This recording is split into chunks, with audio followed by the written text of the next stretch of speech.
Hey everybody, welcome back to Girl Talk. Thank you so much for joining me. As always, before we get into today's topic, if you can give me a like, share, thumbs up, comment, subscribe, all that other good stuff, I would appreciate it. So any of you that are following the Lindsay Clancy case, what I decided to do was actually do a condensed version. I know sometimes that an 8-hour trial, we get maybe, 4 or 5 hours of actual content out of it. So we're actually going to do day one today. The first 15 minutes of this, we're going to forward through, and it was just the judge giving direction to the jury. So that's what's going on there. A little bit of a timeline. The first part is the prosecution's opening statement. Second part is the defense's opening statement, and then it goes to evidence. So let's get right into it. Here we go.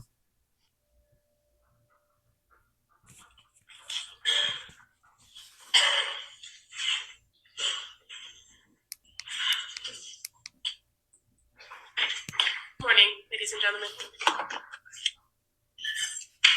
Cora. She had just turned 5. She was sweet, silly, smart. She loved sparkly dresses and wearing bows in her hair. She loved princesses and baby dolls. She even tried to convince her preschool teachers at the beginning that her name was Sophia because she loved the Disney character Sophia the First so very much. Dawson. He was 3, a boy's boy. He was a bit rambunctious, but funny, full of energy. He loved trucks, construction trucks, fire trucks, and he spoke with a raspy little voice. Callan was just 8 months old. Always smiling, with chunky cheeks, a sweet little baby. We are here, ladies and gentlemen, because they are not. They were strangled, deliberately and meticulously killed by this defendant on January 24th of 2023. One by one, she wrapped exercise bands around each one of the kids' necks and pulled until their little bodies were limp and lifeless. First Dawson, then Cora, and finally Callan. Your job, ladies and gentlemen, is not easy in this case. The evidence will be difficult to see, to hear, to process. Testimony of witnesses, family, friends, teachers, people who knew the Clancy family, people who saw them regularly, people who saw them on the day in which this defendant killed them. They're all going to come before you. And it may be heartbreaking to hear what they have to say. You'll see photographs of the crime scene. You'll hear testimony from first responders. They're going to tell you about what they discovered when they came into the Clancy home at 47 Summer Street in Duxbury on January 24th. You'll hear evidence about the defendant during that time period, observations of her physical appearance, her demeanor. You'll hear testimony about what she was reporting to her friends and family and doctors during this time period. The list of witnesses is quite long. Law enforcement, firefighters, friends, family, teachers, crime scene investigators, forensic scientists, toxicologists, medical examiners, experts. We expect over the next few weeks that you will be able to, or will be able to present to you a clear picture of what was occurring in the Clancy household on January 24th of 2023. We ask that you keep an open mind when you're hearing this evidence, and during the course of the trial, don't forget that you use your common sense and your life experience. Those are things that you bring as jurors to the courtroom every day, and it's what's going to take you into the deliberation room at the end of this trial. So what happened? On January 24th, 2023, it had recently snowed. It was in fact a Tuesday. Tuesdays were days that Cora and Dawson usually went to preschool. They attended the Learning Sprouts preschool in Duxbury, but they didn't attend on Tuesdays. So on this day, they were home. On this particular day, Cora, who had just turned 5, had an appointment at the doctor's, an annual checkup. And so the defendant brought her first thing in the morning to the doctor's. The defendant's husband, Patrick Clancy, was home and he was caring for Callan and Dawson while defendant took Cora to the doctor. Pretty normal. You'll hear and see that Patrick and the defendant exchanged text messages that morning. Patrick sends a photo of Dawson, who had just dressed himself that day and he was jumping for joy. And he sends that text to the defendant while she's at the doctor. And while at the doctor, the defendant sends a text of Cora in her little Johnny and mask to Patrick.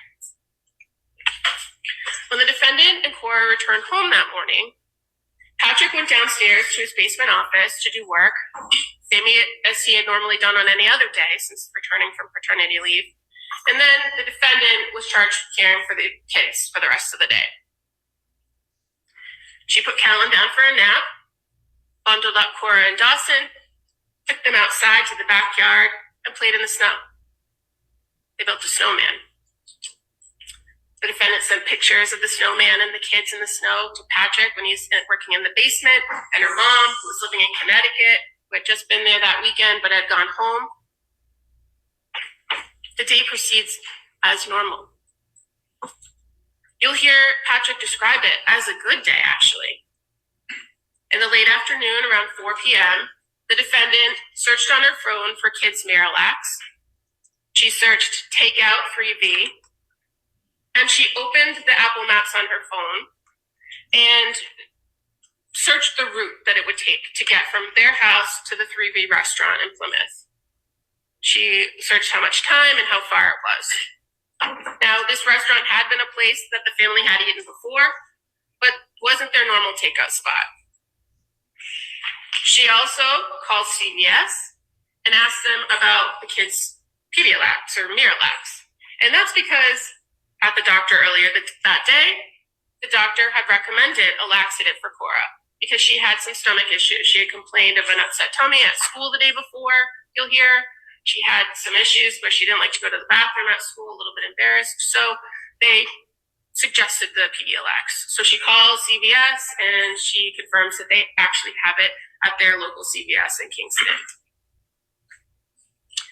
Then she sends a text to Patrick and asks if he wants to get takeout, if 3V is okay. She didn't feel like cooking dinner. It was a long day. He says, sure. She calls in the order. When Patrick leaves the house around 5:15 that evening, everything is normal, seems normal. He sees Dawson eating chicken nuggets and green beans on the couch before he walks out the door. Patrick leaves to go to 3V, and he's going to stop at CVS on the way there. That's when the clock starts, ladies and gentlemen. The defendant knows that Patrick has to stop at CVS, go to 3V. She knows that it's about 5 miles from their house to get to the restaurant. She knows approximately how much time she has for him to go there and come back. She then takes the children down into the basement. She separates Dawson from Cora and Callan, and then she proceeds to wrap exercise bands around each child's neck and pull until they are dead. She leaves the bands wrapped around each child's neck and goes back upstairs. In the kitchen, she gets a knife, and then she proceeds to the second floor of the home. In the middle of this, she misses a call from Patrick. He's at CVS. She misses the call. She calls him right back, and they talk for 14 seconds. Nothing that she does or says in that phone call is of concern to Patrick. He proceeds on his task, and she proceeds with hers. She goes to the second floor master bedroom, locks the door, crushes up some pills, and attempts to take her own life. She uses the knife she got in the kitchen to slash her wrists and her neck. She She moves the bed away from the wall, away from the window. She opens that window and goes out. She lands on the cold, hard ground. Shortly thereafter, around 6 p.m., Patrick comes home. He's got the takeout bag and the CVS bag with the medicine. He enters into the house through the mudroom door into the kitchen area, places the bags down. It's eerily quiet. He calls to the kids, no answer. He calls to the defendant, no answer. He takes out his phone and dials the number for Lindsay's phone, defendant's phone, no answer. He then goes upstairs and finds the master bedroom door locked. He opens it and enters the room, sees blood and the window open. He then goes to the backyard, and that's where he finds the defendant. He's on the ground outside that window, moaning and mumbling. At 6:11 p.m., he calls 911 for help. First responders arrive to the home almost immediately. He's still on the phone with 911 when the responders arrive, and they go right to the backyard and tend immediately to the defendant. While they're with the defendant, Patrick tells the first responders, "I need to find my kids." He had asked the defendant where the kids were, and she told them they were in the basement. So when he went in the house, that's the first place he went, down into the basement. He's still on the phone with 911 when he finds each child with an exercise band still wrapped around their neck. He screams for help, and he says he killed the kids. Efforts made to resuscitate Cora and Dawson were futile, but first responders from Duxbury and the surrounding communities were persistent, and they kept trying to resuscitate them all the way to the hospital. But when they arrived at the hospital, there was nothing more that medical staff could do for Cora and Dawson. The staff at Beth Israel were able to get a heartbeat on Callan, but he never started breathing on his own. He never regained consciousness. He had no brain activity. Nonetheless, he was transferred to Boston Children's Hospital, where he died 3 days later on January 27th. The defendant was taken to South Shore Hospital and then transported subsequently to Brigham and Women's in Boston. She had multiple traumas, including spinal injuries, as well as superficial injuries to both her wrists and her neck. She is paralyzed. We expect during the course of this trial that you'll hear the defendant made claims that either right after Patrick left the house or after he called her from the CVS, depending on which version of the events she's telling, she heard a voice, a male voice, a voice that she had never heard before, a voice that she never heard again.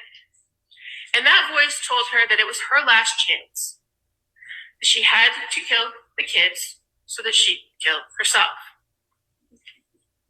She immediately took action when she heard the voice, with no direction or details from this so-called voice, and she killed the children. Once she killed the children, the voice stopped.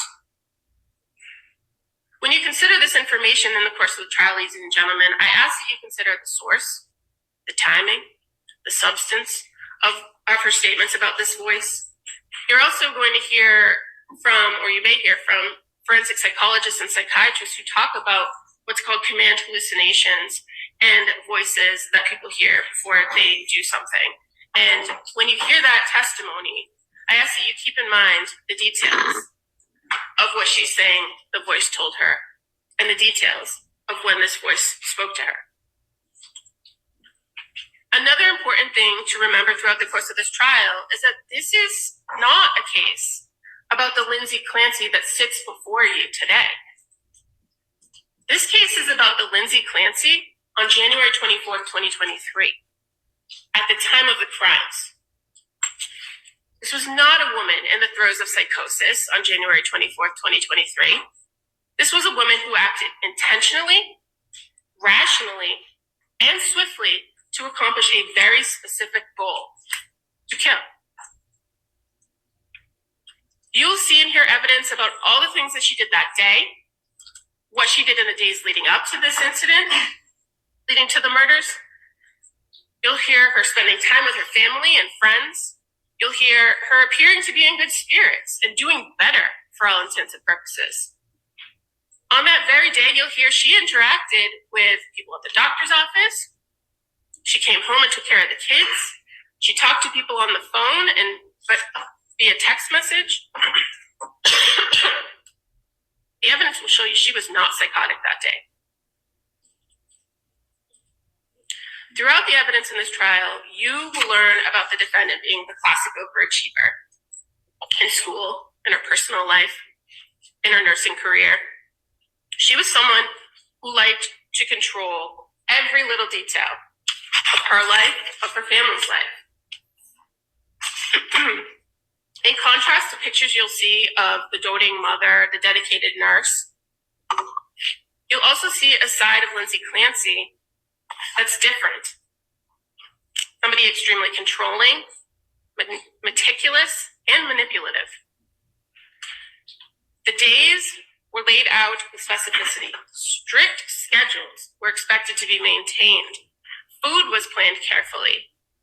Sleep was scheduled to the minute. And in the time after Callan was born, her last baby, the family had to adjust. And by all sources that I expect you're going to hear at that trial, that summer was great. But after Patrick had finished his paternity leave and was back to work full time, when she no longer had a nanny to watch the baby, do laundry, tidy up the house, follow her schedule, when she was responsible for it all, it was hard. It was hard for her to maintain that control. It was hard for her to bond with her kids. And in efforts to maintain control, she withheld information from her husband, from her doctors. She reported serious symptoms that were inconsistent with her daily activities, you'll hear. And ultimately, on January 24th, 2023, the defendant made a calculated decision. This was a woman who no longer liked the life she thought she wanted. It was getting harder and harder to control. And when she saw the opportunity to escape, she made the selfish choice to take it and to take Cora, Dawson, and Callan first before attempting to take her own life. Ladies and gentlemen, this is not a public debate about women's mental health and how the medical system treats women. This case is about this defendant, Lindsay Clancy. There is no dispute that she was dealing with mental health issues during this time period prior to the murders. There'll be medical records, medical doctors, mental health professionals that will talk about treatment, prescriptions, hospital visits. All that's going to be before you. The evidence will show that this defendant had a means and access to mental health that most people don't. And she chose to deal with her mental health issues in the worst way. She chose to manipulate her providers, seek out the quick and easy fix when she was feeling depressed and anxious. And when she didn't get what she expected, she chose an alternate route. She sought a different doctor. She changed medications after days. She disengaged from treatment when she didn't like the plan. After only 4 months in treatment, she made a choice, a deliberate and intentional decision that she did not want to try anymore. And because no one could take care of her kids the way she wanted them to, she had to take them with her. Despite all the precision that she exhibited that day, you'll hear the timing of it all, the swiftness of the killings, overcoming the interruption of Patrick's phone call, what she did not anticipate was that she would not be able to complete the act by killing herself. Ladies and gentlemen, people with mental illness commit crimes every day and are responsible for them. The fact that someone may suffer or have a mental illness, a mental disease or defect is not the end of the inquiry when it comes to guilt or innocence. It is whether a person can appreciate the wrongfulness or criminality of the conduct and conform their conduct to the law. Do they know what they were doing? And can they control their actions? The evidence in this case will prove beyond a reasonable doubt that this defendant coldly and efficiently executed first Dawson, then Cora, and finally Callan. One by one, she strangled the life out of each one of them. She did so with no hesitation, with deliberate premeditation, and extreme atrocity and cruelty. She is criminally responsible for the murders because the evidence will prove to you that she knew exactly what she was doing. She drew her husband out of the house, their father, so that she had the opportunity and the time to carry out these murders. She maintained the ability to control her conduct, conform her conduct, when she attempted to kill herself to escape the consequences. At the conclusion of this case, we're going to come back and we're going to ask that you return guilty of the murders of Cora Clancy, Dawson Clancy, and Callan Clancy because the defendant committed those crimes. All right, thank you.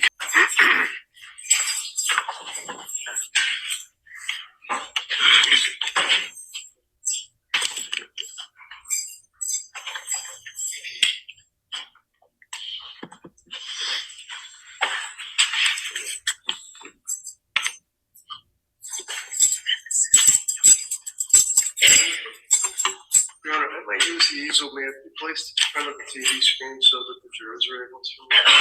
Yes. Thank you.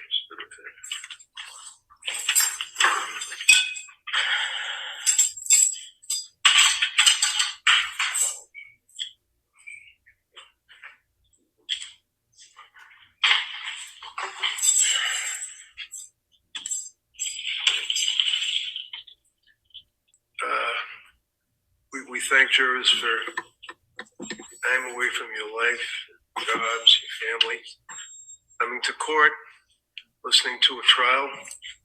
Certainly is a service that's provided by you as citizens, but in this case, God bless you. You people are going to have to listen to some of the most horrific things. Look at some of the most horrific things. And jurors, it's a beautiful system. You pass between, as you heard Don Clerk say, probably don't remember it, but it's old language, it goes back to Old England. It says that you as jurors pass between the government, them, and she places herself on her country, which country you are. You owe allegiance to nothing but your oath, your consideration, and your time, your common sense. You bring your life experience to this trial. You render a verdict. And as jurors, it is, take the job very, very, very seriously. You people will never forget this case.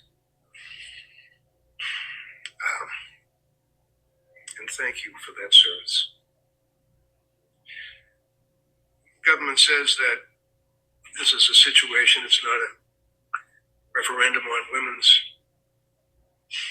having babies, having postpartum psychosis, postpartum depression, but it sure as hell is. Because you're going to hear, consistent with what His Honor told you in the instructions, consistent with the obligation that the government has when they brought this charge. Tim Cruz, the DA, right in the front row, brought this charge.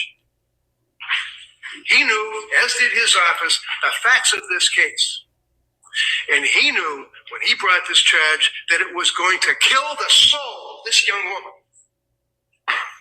And they would bring their evidence in front of a jury that she knows that she killed these children. We'll sit here, listen to their evidence, but I suggest to you that the issue for consideration is what was going on in that woman's mind. You're going to hear evidence that, as the government said, Lindsay was a kind of a parent pleaser. She was a person that in school had a lot of friends, still has friends. You'll hear evidence to this day from the 6th grade, high school, college, nursing school.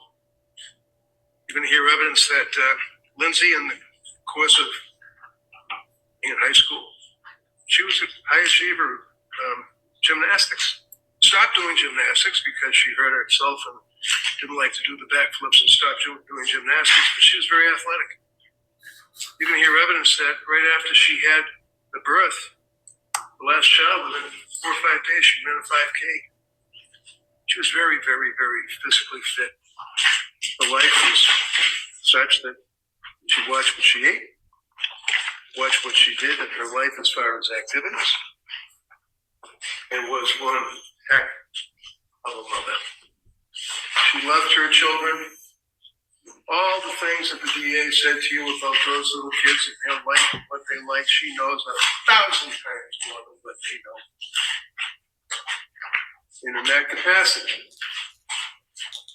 as a mother, daily you'll see evidence that she would decorate rooms, that she and Patrick did have that achievement of a wonderful life. They had it all. They met in Boston. She was a young nurse out of school. He was working in his industry. They ended up falling in love. They got married, bought a nice house. And, people who say, oh, they're living in this mansion. No, they're living in a very, very humble house in Duxbury that they had to struggle to pay for. That house you will see, not from the view, because it's not enough that we have photographs. On top of the photographs, we have to have a video. And on top of the photographs and a video, we have to have an auto-computerized animated display. And on top of the photographs, the video, the animated display, we have to get on a bus and go take a ride and look at the house where some guy and his wife are now living, and it doesn't look at all like what it looked like when Lindsay and Patrick were living there with their 3 kids. But there are videos that show what that home looked like that day. Prior to that, you'll see in every room, there are things hanging on the walls, alphabets, colors, numbers, pictures of different cartoon characters, and I'm too old to even remember what they are. Movies, all sorts of toys, erector sets, trucks, all over the living room. There was no dining room. It was a large thing for the baby to be in and then surrounded by toys. Every single room had toys in it.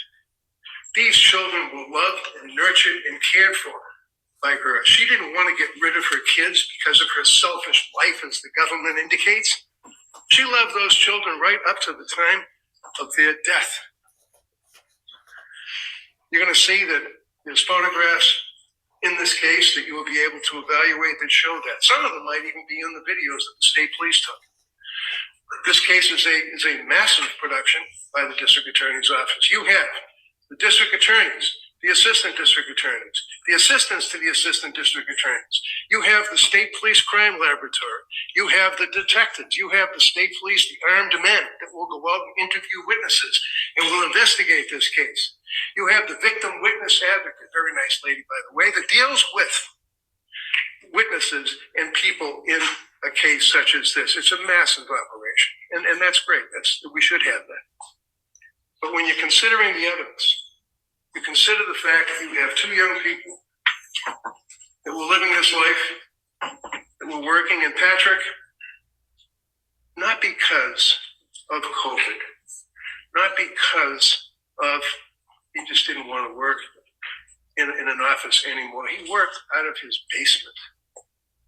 He worked in an office in the basement. He was there because of what Lindsay was going through. He was there. He lived it. And he will testify to it. He doesn't have to testify, quite frankly, and identify clothing and be distraught and placed in a position of horror in this courtroom. But he will testify to what they went through as a husband and a wife, the wife being pregnant. They had 3 kids. After the second child, she had postpartum. You're going to hear evidence that that's one of the issues that is important because that can lead to bipolar. One of the things that you don't do, which is taboo, is if you have somebody that's bipolar, you don't put them on an antidepressant. You don't put them on Zoloft. You don't put them on what's called an SSRI, selective serotonin reuptake inhibitors. It messes with your brain. You don't do that, but it was done in this case. The reason that Lindsay went to the doctors was in September 2022.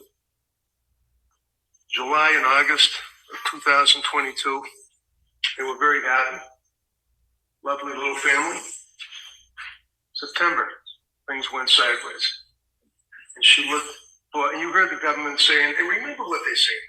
And remember that when they prepare a case, and remember how they can point at different aspects of a case that show guilt, that show that somebody's conniving. In this case, how many times we heard she faked the suicide. Faked the suicide. Little cuts, dinky little cuts, scratches, you'll hear, stated in the opening statement or time of the arraignment. As she asked for a lawyer, that's rich. You're going to hear evidence that she was in her bed after the horrific act in the basement, and that she was up in the bedroom, that she stood in front of the full-length mirror, that she took the knife that was in the kitchen that she had taken, and when she took the knife, she cut her throat in front of the mirror.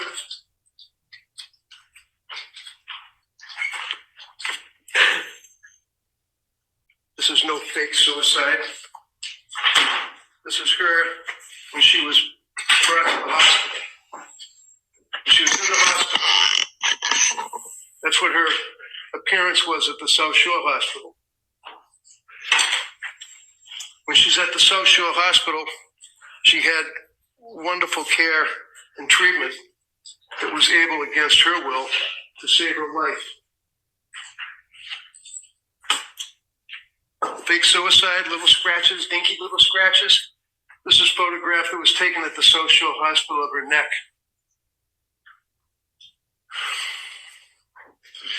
Photograph taken of her wrist showing the split in the skin. Photograph showing you'll see evidence of this, the bedroom floor next to the bed with the blood.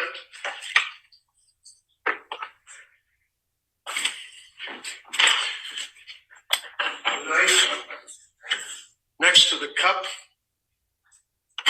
Sadly, a gift saying because kids. You see the white residue inside the cup, that's where those were crushed up with leftover lemonade from the night before. When she consumed that, that's the knife. This here you'll see is sleep aids. See this here, deep sleep pillow spray. He couldn't sleep.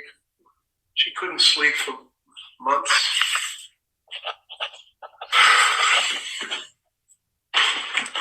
More photographs of the injuries to her neck.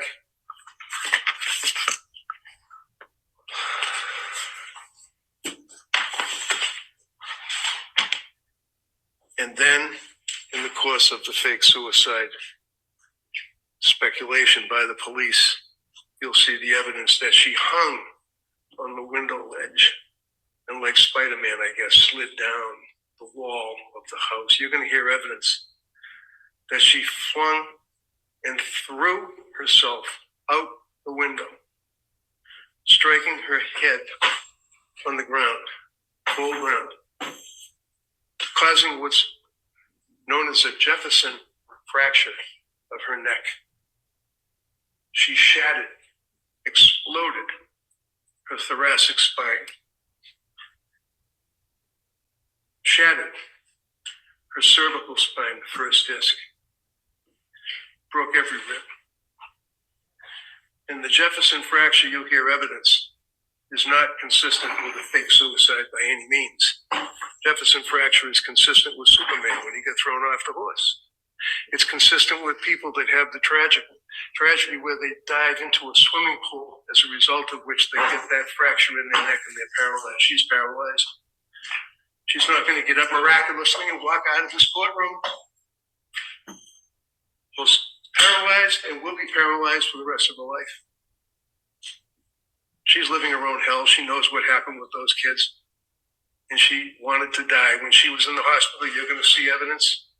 Brigham and Women's Hospital, when they transferred her from South Shore Hospital, air flight, into Brigham and Women's Hospital, and she was then given the emergency room with the emergency treatment at the Brigham and Women's Hospital. You couldn't move in that room. There was so much equipment, so many wires, so many breathing tubes, so many machines, humming, banging, clicking, and she's spread out like she's crucified on the bed while she's being treated in that room, surrounded by armed police officers. Out in the hallway, guarding the hallway against what? Anyone could guess. Guarding the hallway, guarding the room, guarding the bed, standing there. She's handcuffed to the bed. She goes to South Shore Hospital. Government speculates that, again, you see how the government is able to create what they want for facts, that she is so cold and calculating that she said that she heard voices after I brought a psychologist, Dr. Zeisel, into that room to see her. I had to move heaven and earth. You'll hear evidence that they wouldn't even let her have visitors. She couldn't even see her family for over a week. The cops wouldn't let anybody near her. That room was an armed camp. I had to move heaven and earth and practically get a court order to be able to get in there and see her while she's laying in the bed.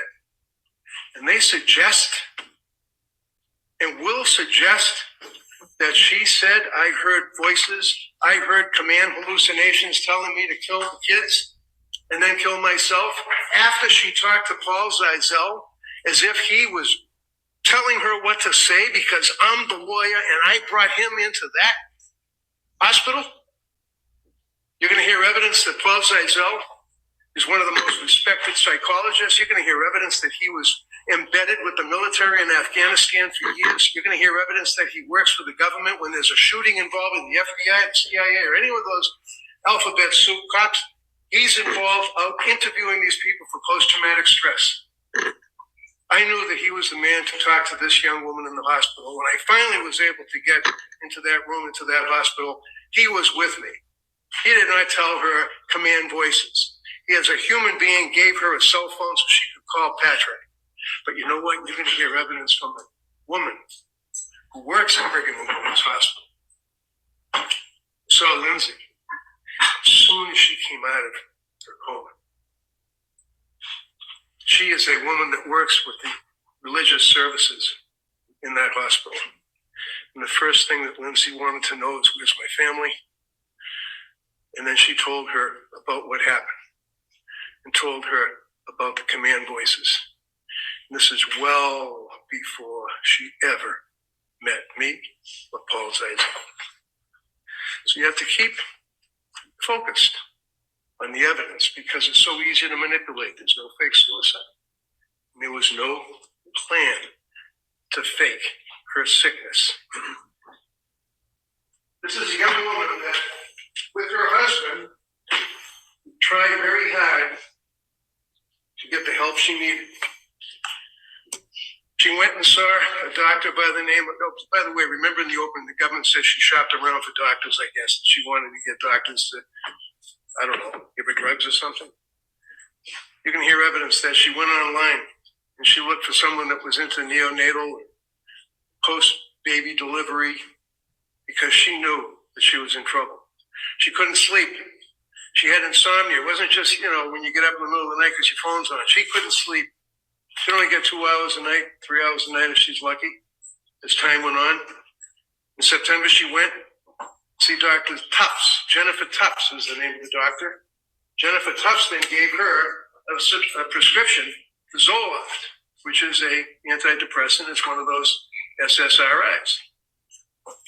She didn't take the Zoloft for a couple of weeks because she was breastfeeding. She was afraid to have the baby have anything to do with drugs, but ultimately couldn't do it any longer, took the Zoloft, and was spun out of control. Well, because you didn't hear evidence because she was bipolar.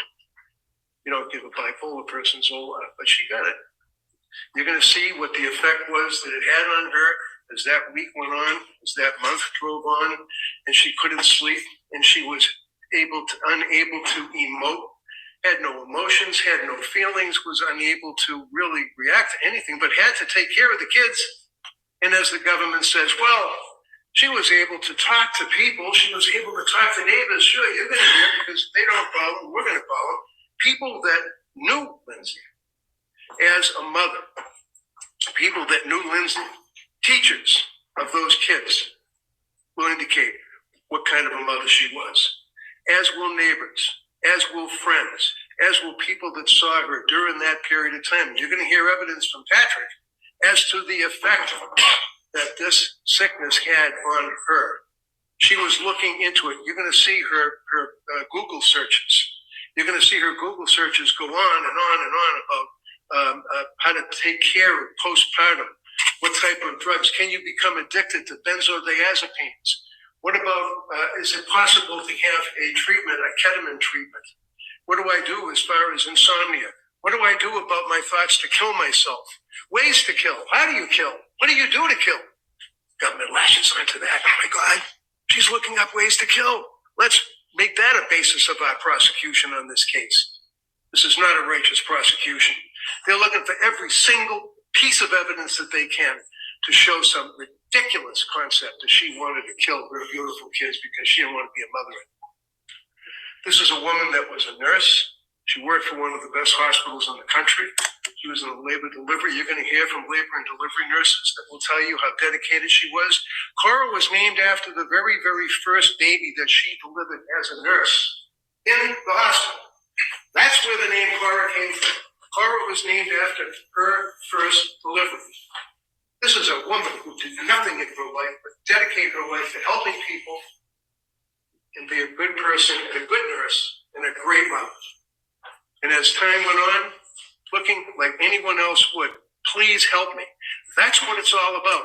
Give me help.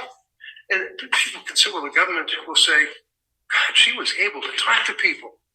She wasn't drooling.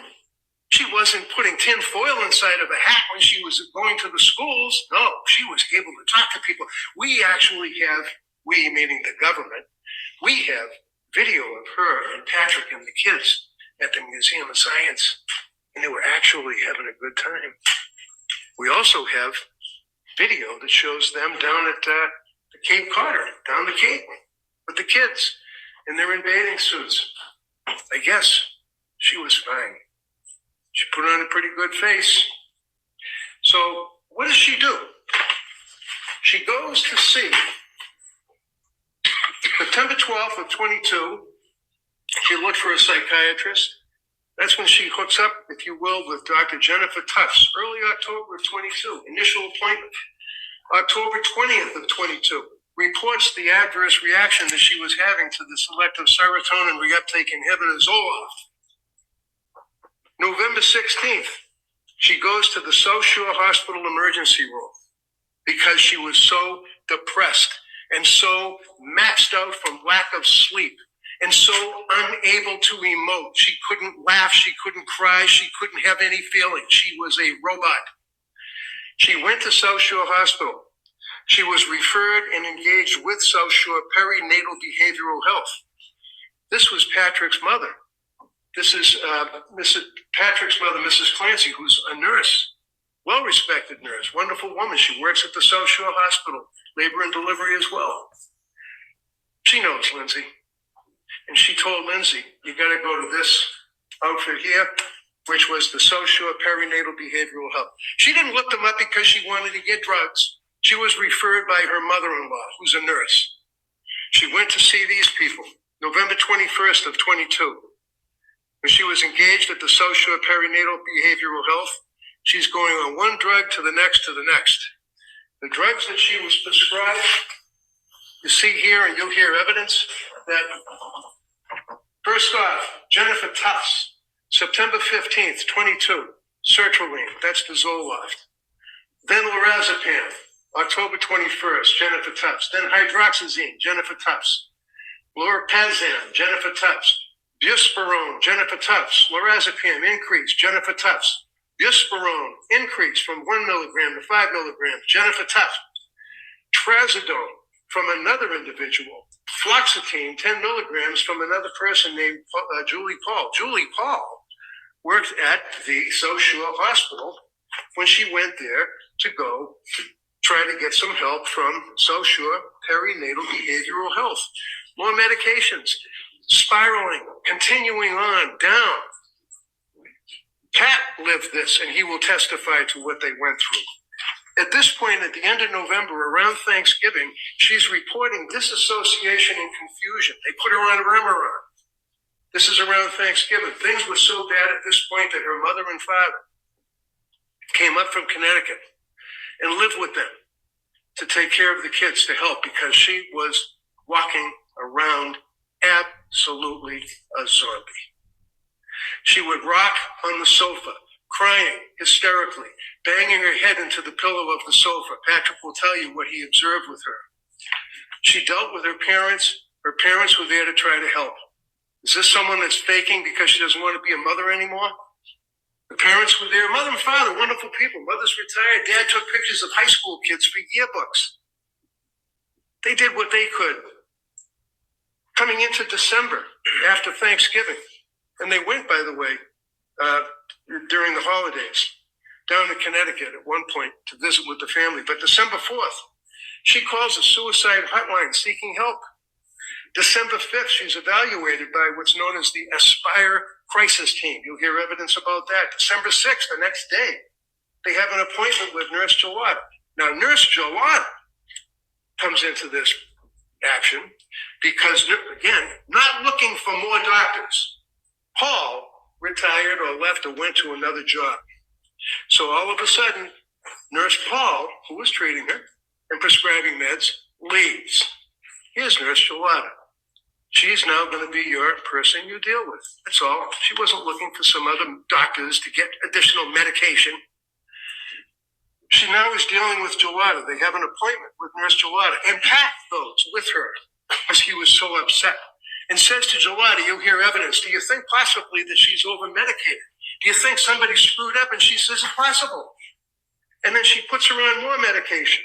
She puts her on, December of 2022, you're going to see that Nurse Gelada, who is now on this chart, is in blue.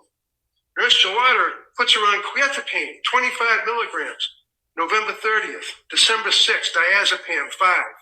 December 7th, diazepam. December 7th, quetiapine. December 9th, diazepam, 5. December 13th, diazepam.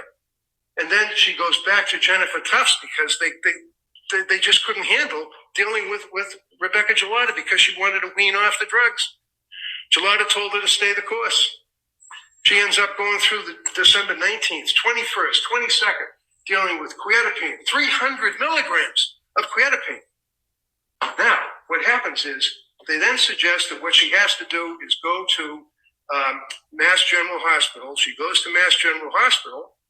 At Mass General, they say, well, you can do like a day program, or you can go to this fantastic program down in Rhode Island called Women and Infants Program. So she goes to Women and Infants Program.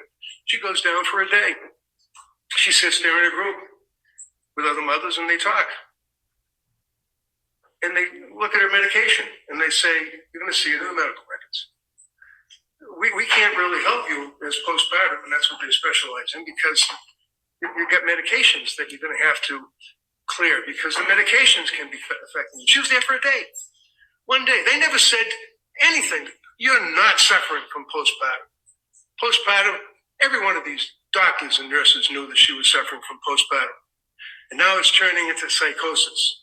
Now as she goes through the period of time, in January 5, Aliyah Goodhart from McLean Hospital puts on trazodone, 50 milligrams, lorazepam, 1 milligram, leaving the hospital.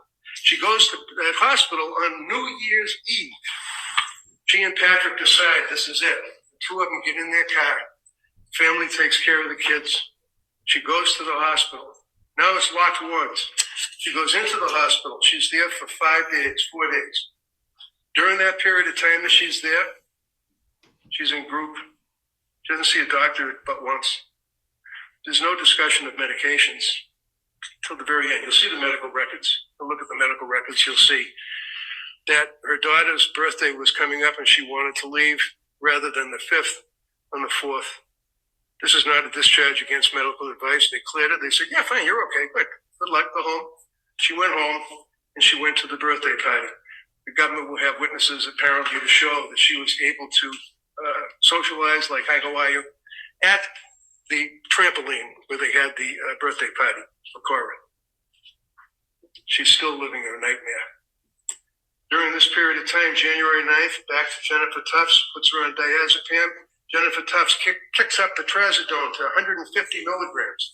January 13th, you've got Rebecca Jawada, puts her on diazepam. And by the way, when she was down at Rhode Island in the nurse and babies hospital, not a hospital, it was like a service, the people that were treating her for that one day reached out to Jawada to find out what's up with the medication, and Jawada never called them back.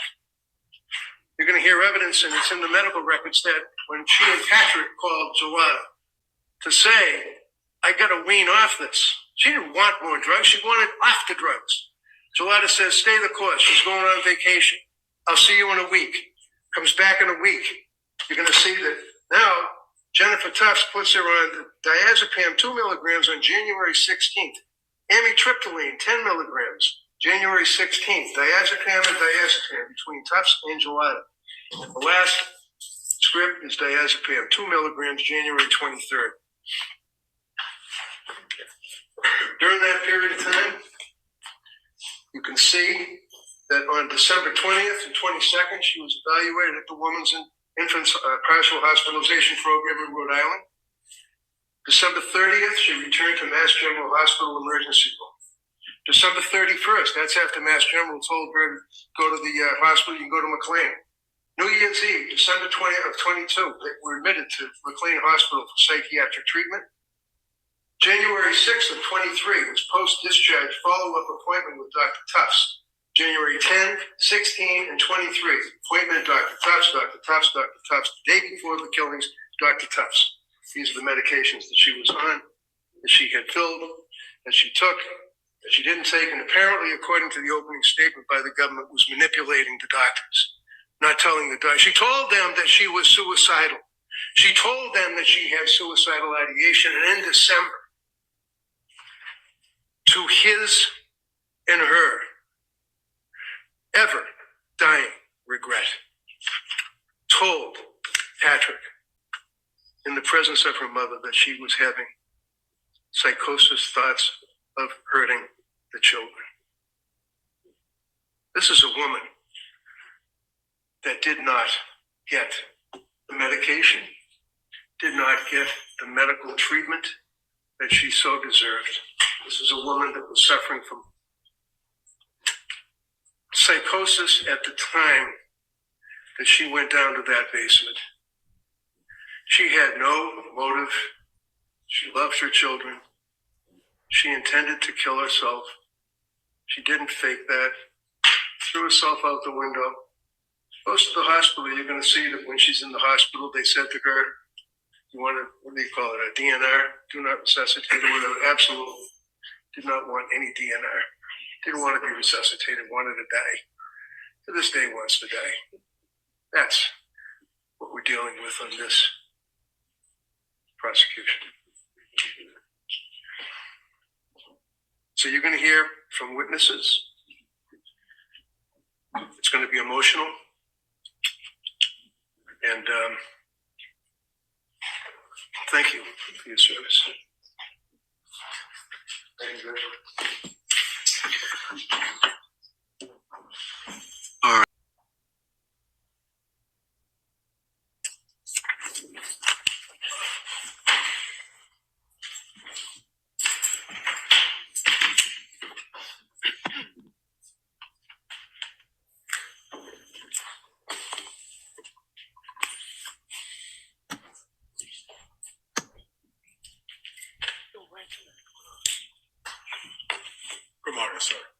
stop right there. Raise your right hand to the clerk. Good morning. Do you solemnly swear that the testimony in the evidence you shall give before you and the jury, the matter now pending before the Commonwealth of the defendant's court shall be the truth, the whole truth, and nothing but the truth, so help you God? Thank you. You may have a seat. All right, good morning, sir. I'm going to ask you to speak into that microphone. You can be seated if you'd like, if you're more comfortable. Okay. All right, come up, please. Your Honor. Good morning. Can you please state and spell your name for the record? Yeah, my name's Patrick Clancy. It's PATRICKCLANCY. And what is your date of birth? June 15th, 1988. What city do you live in now? New York. And what do you do for a living? I work in tech. How long have you worked in tech? 14 years. And were you previously married to a person named Lindsay Clancy? Yes, And you're divorced now, is that correct? correct. Do you see that person in the courtroom today? Yes. Could you point to them and describe something they're wearing? It's not necessary. She's wearing a pink shirt. Record will reflect the identification of the defendant. Thank you. Where did you meet the defendant? In South Boston. And when was that? I think it was May 2013. And how did you meet her? Through my cousin. And would it be accurate to state that your cousin had been college roommates of the defendant? Yes. And at some point in time, did you start dating? Yes. And around what time was that? July 2013. Did you eventually move in together? Yes. Do you remember when that was? September 2015. And where did you live? In Quincy. How long did you live in Quincy? 1 year. And where did you go after that? We bought a house in Weymouth. And how long did you live in Weymouth? 2 years. Did you eventually get married? Yes. And when was that? December 2016. And was that while you were living in Weymouth? Yes. Did you have your first child when you were living in Weymouth? Yes. And what was her name? Cora. And what was her date of birth? December 24th, 2017.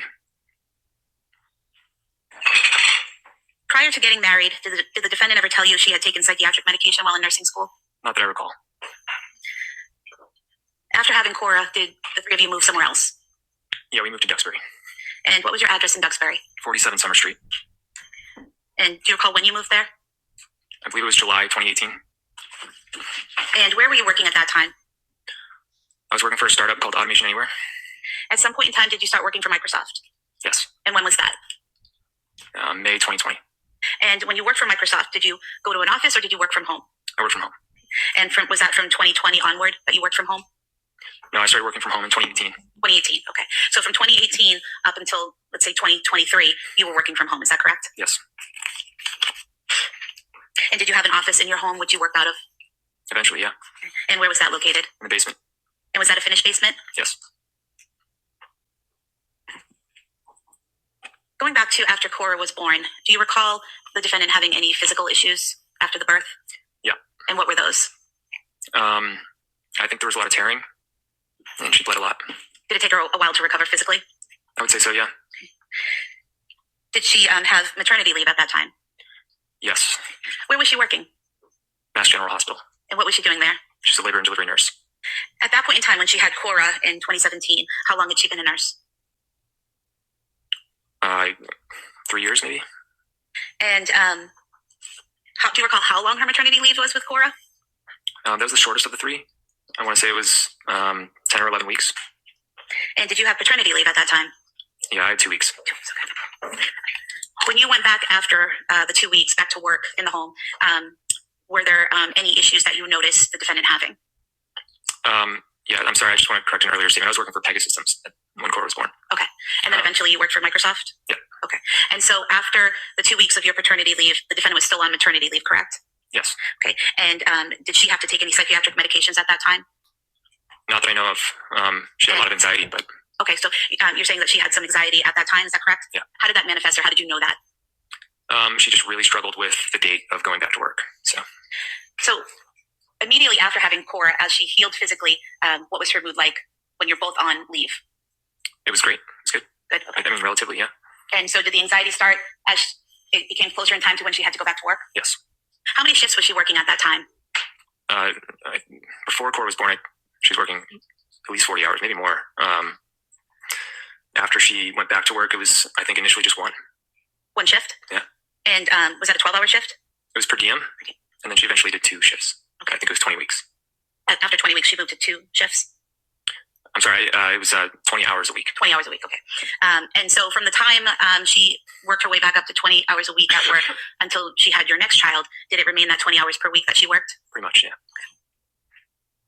And did you have any assistance in the home during that time after she went back to work?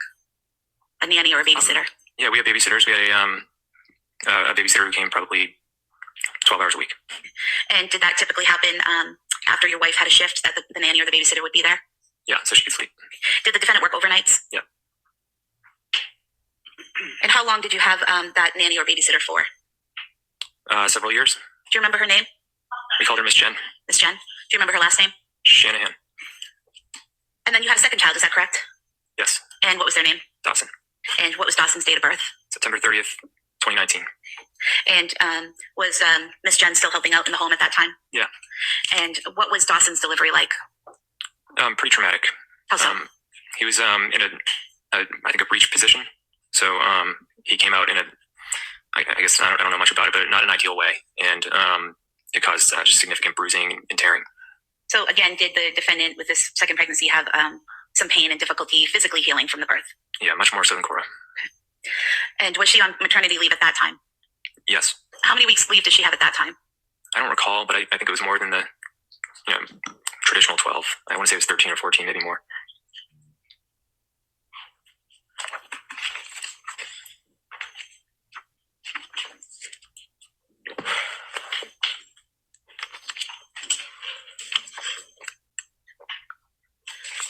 Page 13. If I may approach. You don't have to keep telling me the pages. That's okay. I could have you look at page 13 and just read to yourselves lines 6 through 10, and then just look up when you're finished. Thank you. Does that refresh your memory as to how much maternity leave the defendant had after Dawson's birth? Yeah. And what was it? 18. 18 weeks? Mm-hmm. Is that correct? I believe so. Okay. And after dealing with the physical pain of birth and starting to heal, how was her demeanor and experience during that maternity leave? I think it was fine at first. It was always when she had to go back to work, that's when she struggled. So, okay. So that was a pattern that you saw after the baby. Maternity leave was good, and then she struggled going back to work? She just had a really hard time being separated from them. What was the plan for how many shifts she would work or how many hours she would work after Dawson was born? I believe it was the same thing. And in terms of Ms. Shanahan, the babysitter, you had mentioned before that she was there about 12 hours a week. Did that stay consistent after Dawson's birth, or was it more or less? Probably consistent. After Dawson's birth, did the defendant ever tell you whether she was on any psychiatric medication after Dawson's birth? No. Did she seek treatment or tell you she sought treatment after Dawson's birth? Yeah, she got a therapist for a short period of time, but it didn't last very long. Did she tell you that at the time or later? At the time. Okay. And did she have any psychiatric hospitalizations or commitments at that time? No. What about after Cora's birth? Any psychiatric hospitalizations or treatments? No. Was there a time after Dawson's birth where she wanted to declutter your garage? Maybe at some point. Okay. And did you assist her with that? Yeah. Okay. And how was that done? We had a lot of stuff to throw away, and I think we sold some stuff on Facebook Marketplace. We just had a lot of stuff. So did the two of you go through the items in the garage and organize it into what you would keep, what you would throw away, and what you would sell? Yes. Okay. And so it was very organized? I would say so, yeah. Okay. And you finished the project, is that correct? It was always ongoing. Now, eventually you had your third child, correct? Yeah. And what was their name? Callan. And what was his date of birth? May 26th, 2022. Can you describe that delivery for us? It was great. From what I could tell, it was relatively quick. It was during the day. We were both smiling after, and I don't think there was as much physical trauma. Nothing compared to what happened with Cora or Dawson, is that correct? Correct. Did Did the defendant have maternity leave after Callan's birth? Yeah. And how long was that leave? She never went back. How long was it planned for initially? I want to say 18 weeks. And were you on paternity leave as well? Yes. And how long was your paternity leave? 12 weeks. So with Callan being born on May 26, 2022, the two of you were home with the children that summer on leave. Is that correct? Yeah. What was family life like during that time period, those summer months? It was great. We had a lot of time off. I was able to spend a lot of time with, I spent a lot of time with Cora and Dawson. So I would take them around, playgrounds and birthday parties and stuff like that. And what would Lindsay be doing while you were with Cora and Dawson? Sometimes she'd come with us with Callan, but oftentimes we did kind of like a divide and conquer. So she'd be home with Callan and I'd be out with the older kids. And what types of family activities did you all do during those summer months? We went on a couple vacations. We went to the beach. We went out on our boat and went to friends' houses. During those months, when you're going to the beach and out on the boat and visiting with friends, were there any signs of anxiety in the defendant during those months? I would say starting in September, yes, but in the previous months, not so much. When had she been scheduled to go back to work? I don't remember the exact date, but I think it was October. So again, it was that pattern of as it became closer in time to go back to work, Yeah. She started to struggle? Yeah.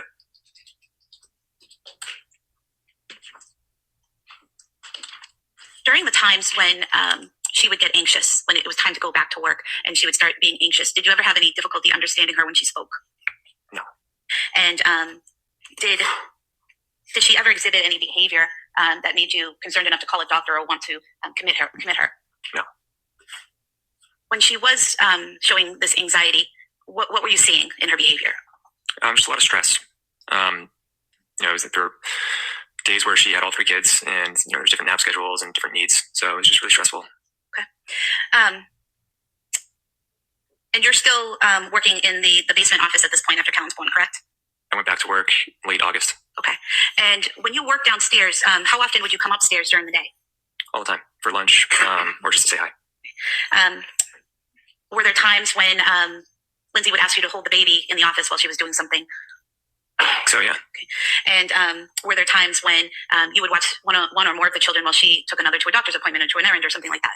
Yeah, if it worked out with the schedule, yeah. Okay. What was the plan in terms of how many shifts or hours she was going to work after Callan? I believe the plan was 2 shifts per week, but there's a lot of flexibility. She could have done really anything. Do you recall saying previously that you were going to start off with 1 shift and hopefully move to 2? I could imagine, yeah. Okay. And you said there were some options, correct? What were those options if that didn't work out? Well, I always put money aside in basically our own maternity account, just so that if she needed more flexibility, we planned for that. So if she needed more time off, more than what her work would provide for her, you were financially secure enough to afford that at this time. During this time, in the fall of 2022, were Cora and Dawson attending preschool? Yes. And where was that? Learning Sprouts. And where is Learning Sprouts located? Duxbury. How often were they attending Learning Sprouts? Full days Monday, Wednesday, Friday, and a half day on Thursday. And what was a full day? What hours? I think it was 9 to 4. 9 a.m. to 4 p.m.? I think so, yeah. And what was a half day? Like 9 to 12:30. I think they might have had some days where they started early. I can't remember. Okay. But basically all day, working hours all day, Monday, Wednesday, Friday, and then the mornings on Thursday. Is that right? Right. And who would do drop-offs for school? We both would. And what about pickups? Both of us. Together or take turns? Usually we would take turns. Now, at some point in time after Callan was born, did you hire a nanny? Yes. And when was that? I think it was in August or September. Of 2022? Yeah. And who was that nanny? Lainey. I don't remember her last name. Does Elaine Rossi sound familiar? Yeah. And do you recall how many days per week Elaine was going to work when you hired her? I think it was 12 hours. But it wouldn't be 12 hours altogether. It would be spread out over the week. Is that right? Correct. And who was she hired to take care of? Everyone. But mainly it was going to be Callan. Because Cora and Dawson would be at school? For the most part, yeah. And what was the plan for when Elaine would work? Was it that same type of after Lindsay worked shifts or something different? Yeah, the goal was after Lindsay would work shifts. She never went back to work, but I think we wanted to get her just oriented with our house and the kids. So we had her start before, and And then she was amazing. She was an amazing caregiver. But eventually we decided to let her go because Lindsay was home anyways. So when you initially hired her in August or September, you said Lindsay was going back to work in October. So is that what you're talking about? That give her that month or so, give Elaine that month or so to get situated and acclimated to the house? Yeah. Okay. Have the kids get used to her. Is that right? Yep. Okay. Did she also do some cleaning, laundry, and food prep? Yeah, she's amazing. Now, during this time frame, and again in the end of summer, fall period of 2022, what types of activities were Cora and Dawson doing? Gymnastics. Are you talking about organized activities or just in general? Organized. I only remember gymnastics. Did they both do the gymnastics? Yeah. And then were they also participating, maybe not in organized situations, but in swimming, soccer, skiing, things like that? Yeah, they were doing swimming. And yeah, Cora and Dawson did skiing. Cora started doing soccer. She didn't really like it, but did a little bit. And who took them skiing? I did. And in terms of the swimming, where would you do that? We did it at Goldfish in Rockland, I think. And then Lindsay took them somewhere in, I think, Plymouth. I don't remember where it was. So you would each take them swimming at various times? Yeah. Okay. Did you also do some swimming at the Kingsbury Club? Yes. And what is the Kingsbury Club? It's like a gym with a pool. And they had childcare, so sometimes they would hang out in the kids' room and go work out. And is that in Duxbury? It's on the Kingston Duxbury line. I'm not entirely sure, but yeah. Okay. And so you could drop the kids off at the daycare portion and go work out or swim or something like that? Yeah, or we could go with them and go swimming. Okay. Did Lindsay work out? Yes. She was very health conscious? I think so. And were you aware that she had been an athlete in both high school and college? Yes. Do you recall what she did? Competitive cheerleading. Now, when you were together, what type of exercise would she do or did she prefer? She did a lot of running. She did the Peloton. And she did, there's like some program called Beachbody, I think. Do you recall when she started Beachbody? Maybe in the spring of 2022. I'm not sure. So right before having Callan, would that be accurate? Probably, yeah.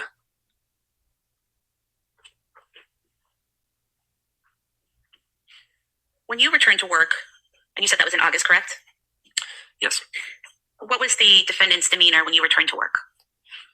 Increased anxiety and definitely, stressed out. Do you recall describing her as slightly stressed but in good spirits? Yeah.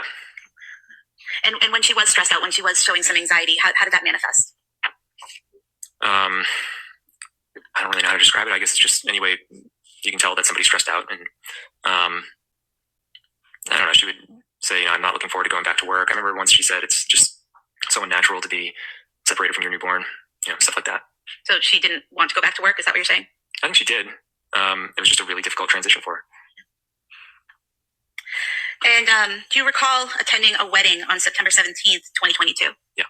And where was that wedding? New Hampshire. Was it just you and Lindsay that went, or did the whole family go? We brought Callan. And when you were at that wedding, do you recall having a conversation with Lindsay about medication? Yes. What did she say to you? We were walking downtown, and she said, I think I'm going to start taking Zoloft. And did she tell you why she wanted to start taking Zoloft? She said, I think it's really going to help with my anxiety and with going back to work.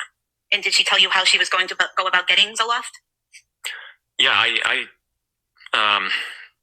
asked her, how are you going to get Zoloft? It's a prescription. And she said, usually just ask the doctor and they'll give it to you. And did she tell you that she was going to see a psychiatrist? Yeah, I believe so. And when she did that, did she tell you who she was going to see? No. Okay. Did you eventually learn the name of the person who she went to see? Months later, yeah. Okay. And who was that? Jennifer Tufts. Okay. And did Lindsay tell you when she started seeing Dr. Jennifer Tufts? No.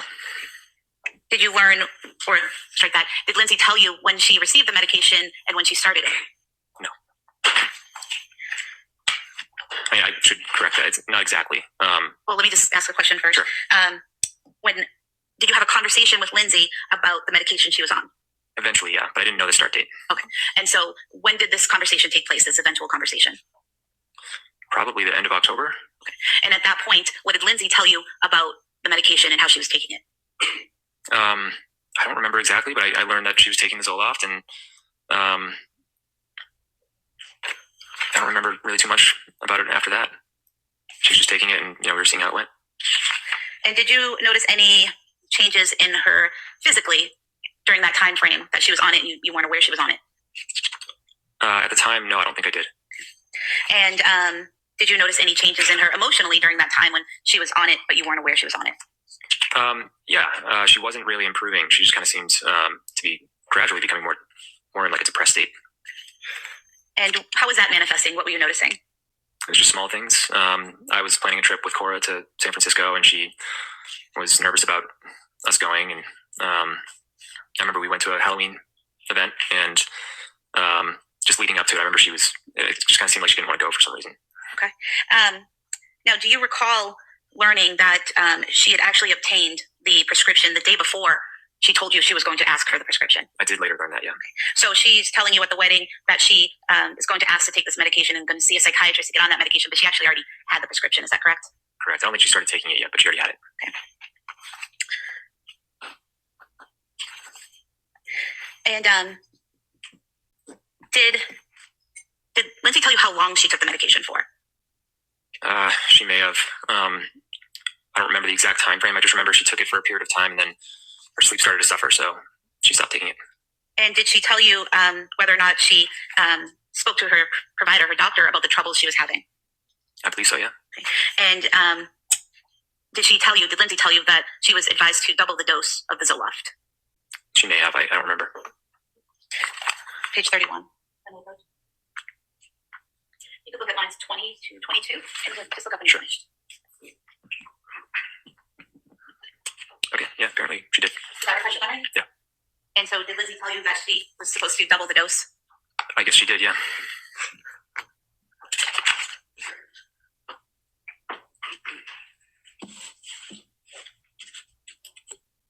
Did you notice any changes in her sleep during that time when she was on the medication but you weren't aware she was on it? Eventually, yeah. When was that? I don't remember the exact dates. But she just, one night she said, do you mind? She started by saying, I'm not mad or anything, but do you mind sleeping in the basement? And letting me just sleep in our room with Callan. And then you can take the monitors down in the basement. And if Cora doesn't get up, you can get up with them. She said, I've just been having a lot of trouble sleeping. And I'm hoping that like if there's less in and out, then there'll be less disruption. Okay. Had you noticed prior to her telling you this that she was up a lot or having trouble sleeping, like physically seeing her awake? No, not that I recall. And did you in fact start sleeping in the basement for a period of time? I think I did it for like 2 nights, and then she actually went down to the basement. Okay, so then you went back up to your bedroom to sleep, is that correct? Yeah. And how long did Lindsay sleep in the basement for after that? Maybe a couple weeks. And so during that time frame, was she telling you that she was still having trouble sleeping? Yes. But you weren't actually down there watching her sleep. You're getting this information from her, correct? Correct.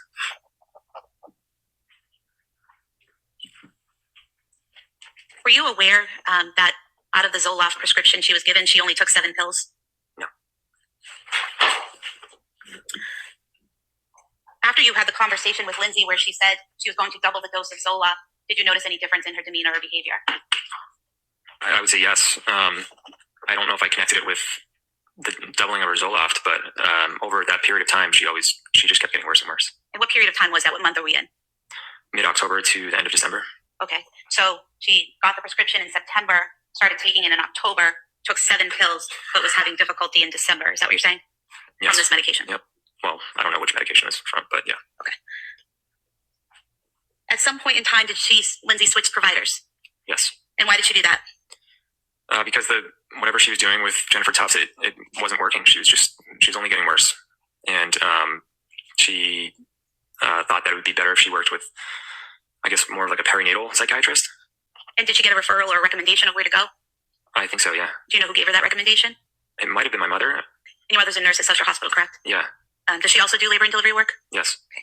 And so do you know which provider or which office she recommended? Yeah, her name is Julie Paul. And was she at the South Shore Perinatal Clinic? Something like that, yeah. Okay. And do you know when that was? I don't know the dates on that. Do you recall saying previously that it was towards the end of November? Yeah, that sounds accurate, yeah. Okay. And you said she initially saw someone named Julie Paul, is that correct? Correct. Okay. And do you know how long she saw Julie Paul at that facility? I think it was only 4 or 5 days. And were you aware that Julie Paul left that office? Yes. And do you know who Lindsay saw after Julie Paul? Rebecca Gelato. And was Rebecca Gelato a nurse practitioner? Yes. Were you aware that she also saw a licensed social worker therapist named Letitia Dukes while she was at the South Shore Perinatal Clinic? I don't recall Letitia Dukes, but it's possible. So Lindsay never told you that she had therapy sessions with a person named Letitia Dukes during that time frame? I don't remember any therapy sessions now. After switching to Julie Paul and then Rebecca Gelada, did Lindsay start coming home with different prescription bottles? Yes. And were some of these medications that she came home with, were that some of them during the time she was with Dr. Tufts? I think some of them were, yeah. And some of them were while she was with Julie Paul, is that correct? Correct. And then some while she was with nurse practitioner Gelada, is that correct? Yes. Okay. And would it be accurate to state that you provided the district attorney's office with a printout from CVS Pharmacy of all the prescriptions that were filled for Lindsay from September 2022 through January of 2023? Yes. Any objection? No, of course not. Sure, yeah. And members of the jury, one of the things I forgot to tell you is anything that's entered as an exhibit, you'll have with you in the deliberating room when you're deliberating. So you'll have a chance to go over that as well. So you'll have anything that's marked as an exhibit. Okay. Thank you. Now, while she was taking these medications, the various pills, were you always with her, watching and monitoring exactly what she took? Not always, no. Sometimes you'd see it, sometimes you wouldn't? Yeah. Directing your attention to February 6th, 2023, did you go to the district attorney's office and or have your attorney go there and provide a bag of prescription medication that had belonged to Lindsay? Yeah. I think the police took a bag of prescription medications that night, the night my kids passed away. Mm-hmm. And then there was a bag that I had in my truck that I was supposed to, nurse practitioner Gelada said you can bring them to like a police station and they get rid of them for you. But I never got around to it. And where had you stored those in your truck? In the center console. It's like underneath the center console that opens. You have one of those center consoles that open up, but then there's another larger compartment below it? Yeah. So was it your plan to bring these to a location where they could be properly disposed? Yeah, I didn't want to just throw them in the trash, so. And these were all medications that had been prescribed in the past to Lindsay, but she was no longer taking, correct? Right.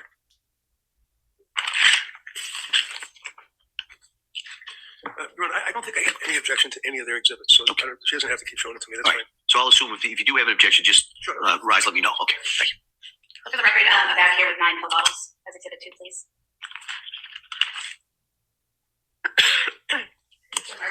Thank you.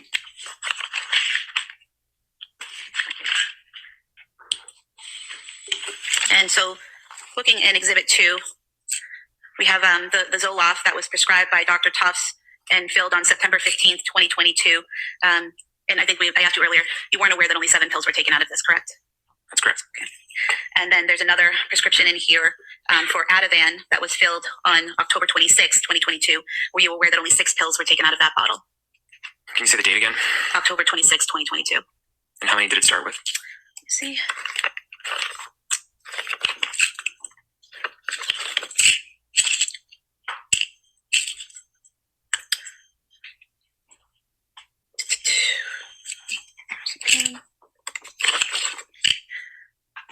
Pills. Okay. I mean, I don't have those exact numbers on how many she took, but there were adjustments made on the dosage of the Ativan, so it aligns with. But the question was, were you aware that only 6 pills were taken out of this prescription? No, but I think the context is important. Okay. Were you aware that there was a prescription for buspirone or Buspar filled on October 26, 2022, in which only 2 pills were taken out of the 30 that were prescribed? I found out about the Buspar later, and I didn't know about the number of pills taken. And then were you aware that there was a prescription for hydroxyzine, prescription filled on October 26, 2022, for 30 pills, and that only 3 pills were taken out of this bottle?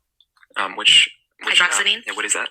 I believe it's in some type of, similar to an antihistamine, like Benadryl or something like that. Oh, okay. I don't really recall much about that drug. Okay.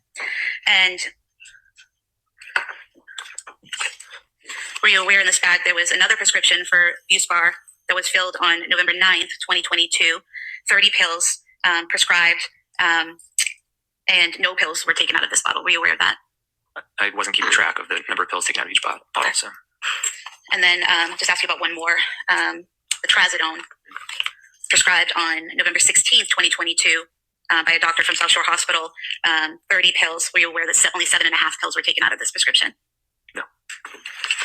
So there were a lot of pills prescribed, but not a lot of pills taken, correct?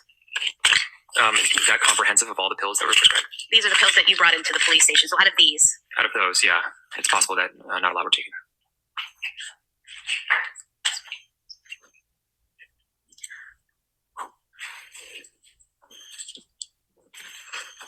do you recall what was the most amount of pills prescribed?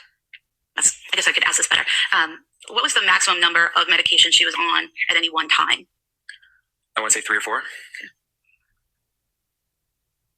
Would it surprise you to know that she, at any given time, the most she was prescribed was 3, but most of the time it was 2 medications that she was prescribed at any given time? It wouldn't be terribly surprising, no. Now, on November 16th, 2022, did Lindsay visit South Shore Hospital? Yes. Okay. And why did she go to the South Shore Hospital that day? I believe that day was because she basically went 48 hours without sleeping. And was she having heart palpitations? I think so, yeah. Were you aware that she had taken a weed gummy that day? I don't recall. And are you aware that she didn't tell medical staff at the hospital when describing her symptoms and her medication that she left out that she had used marijuana? I wasn't with her, so I don't know what she talks about at the hospital. So she drove herself to the hospital? She did. And she drove herself home from the hospital then? Is that correct?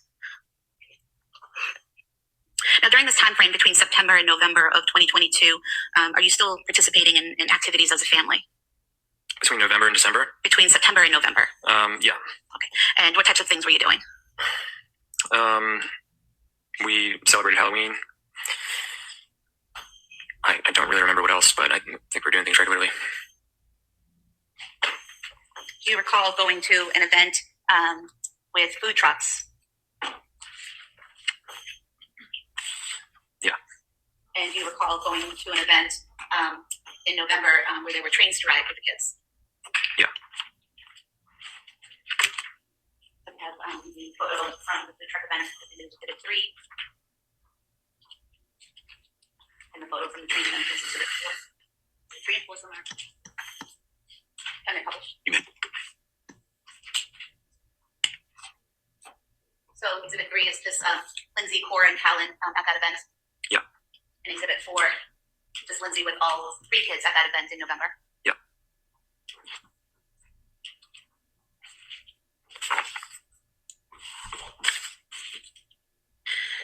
Did you have plans for Thanksgiving that year? Yeah. What were your plans? I believe the order was we went to Wallingford where her parents lived in the week before, and then the week after we went to my sister's house. And where did your sister live? What town? Southampton. And that was a week after Thanksgiving, is that right, correct? I think so, yeah. Yeah, it was. And is this a photo from Thanksgiving at your sister's house? Yes. I could have this photo marked as Exhibit 5, I believe. All right, that may be marked. 5. Showing you what's been marked. Exhibit 5. Is this Lindsay here on the left? Yes. And are those your sisters in the photo with her? That's one of my sisters and my sister-in-law. And have they coordinated outfits for the day? The shirts? Yeah, I think my sister did. What was Lindsay's demeanor that day? She was in rough shape. Rough shape? Yeah. How so? She wasn't talking much. She had low energy. She was really depressed. I just remember when she showed up, my sister-in-law gave her a big hug. And she was able to get through dinner, eat dinner with everyone? Yeah. Okay. She interacted with people, is that correct? I would say very little, but to some degree, sure. And she took care of the kids with you while she was there? We both took care of the kids together. You mentioned earlier that your wedding anniversary is in December, is that correct? Yeah. Okay. Do you recall going out for your anniversary on December 3rd, 2022, going into Boston? No, we didn't go out. You don't recall arranging for a massage for Lindsay and then going to the Omni Parker house and going out to dinner that night? No, December 3rd, 2022, we stayed home. You stayed home, okay.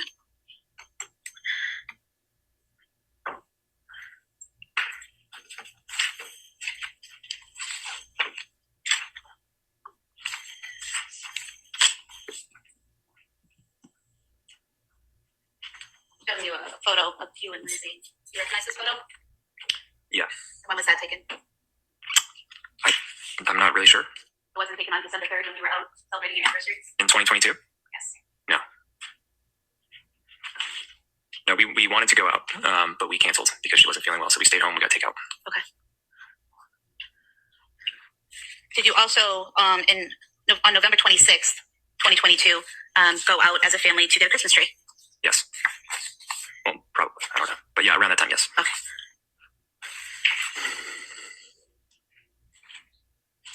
Showing you 2 photos. Are these from that day when you got the Christmas tree? Yeah, that looks accurate. You got the first photo with all 5, 6, 8. 6. And then the second one is exhibit 7.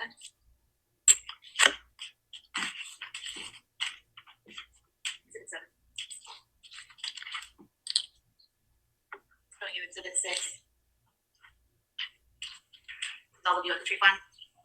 Yeah. And exhibit 7, those are the kids? Yes.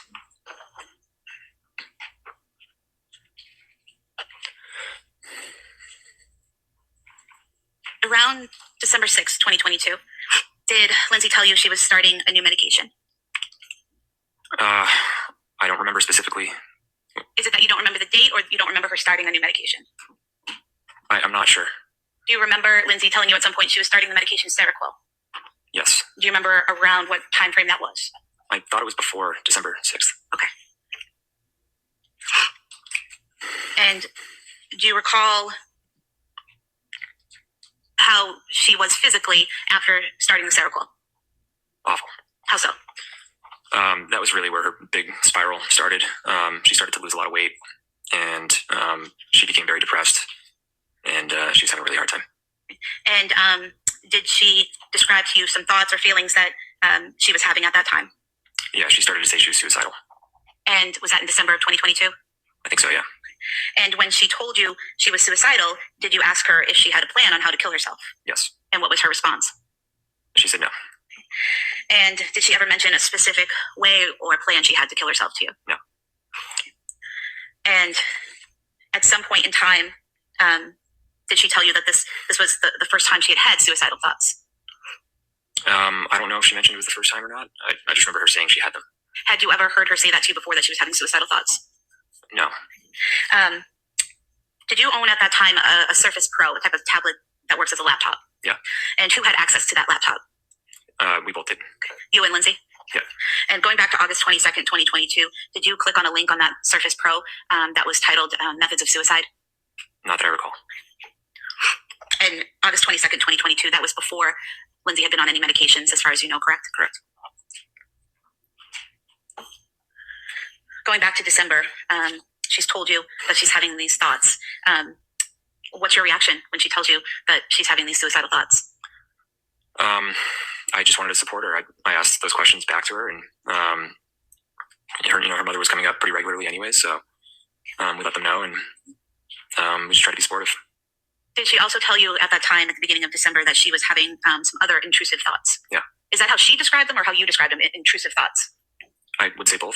Okay. And when she told you that she was having intrusive thoughts, did you ask her what they were? Yeah. And what was her response? She described thoughts of hurting the kids or them having some sort of ailment. So like she was very worried that Cora had, whenever she had a stomachache, she became overly worried that she was had like a liver problem or something much more dramatic than it was. Okay. But going back to that first part, she said she had thoughts of harming the kids. Is that correct? Yeah. And did she tell you whether or not she had specific thoughts of how she would harm the kids? No. And she didn't describe that as hearing this external voice telling her to harm the kids, correct? Correct. She told you she was having intrusive thoughts herself of harming the children, correct? Correct. And did you ask her how she was going to harm the kids? I didn't ask it in that way. It was the same thing. I said, do you have a plan? And is it disturbing to you? And she said no. And then she said yes. And let me go back for a minute there. You said that do you have a plan? And she said no. What was the second question? Second part of the question? I said, do you find it disturbing? And she said yes. And she described it as really the way she was describing it as something that might happen to the kids. It was more something might happen than she might do something. Is that correct? Yeah. And did she tell you how long she had those thoughts for? She didn't give a duration. And how many times did she tell you this, that she had thoughts of harming the kids? A couple times. And was that a couple times over the course of a night or two in December? Yeah. Okay. And as a result of her telling you this, that she had thoughts of harming the kids, what did you do? Her parents came up, and I think I asked her at some point, do you feel like you need to be kept away from them? And she said no. And then, it was very confusing because a minute later she was making them lunch or playing with them. or getting ready for bed or whatever it was. So it was confusing in that she wasn't physically harming them at the time, but had these thoughts. Is that what you're saying? Right. I never saw Lindsay harm the kids. And did you also, as a result of these statements, suggest an appointment with nurse practitioner Gelada? It wasn't as a result of these statements. That appointment was set up because we were at her parents' house in Wallingford for Thanksgiving, and she just described how she was feeling on the medication, and she felt that she was addicted to them. Was that the benzodiazepines that she thought she was addicted to? Primarily, and then she was taking Seroquel at the same time, and she might have been taking Trazodone or Remeron. I'm not sure. Okay. Do you recall testifying previously that I called her parents to come up to stay with us, and I told her that I asked her who her doctor was because I was very concerned at this point. She was prescribed 10 different medications in just over 2 months, so it didn't make sense to me. And then you said, so after her parents came up, she said, I have a remote meeting with Rebecca Gelada, and you said, no, it has to be in person. Yeah, I felt like it had to be in person because I just felt like there was a disconnect. I felt like we could figure it out, whatever was going on. So it seemed like most of her telehealth appointments were pretty quick, and there just wasn't like a lot of attention. And were you present for these telehealth visits? Only a few of them, and they were after that meeting with Gelada. Okay, and that appointment in person with Gelada was December 6th, 2022, is that correct? That sounds correct. So the thought of harming the kids was after Thanksgiving, but before December 6th, is that correct? That sounds correct. Were you concerned for the kids' safety at that time? No, I wasn't. And why not? Because she wasn't showing any intention of harming the kids. And she told you she didn't have a plan, is that correct? Correct.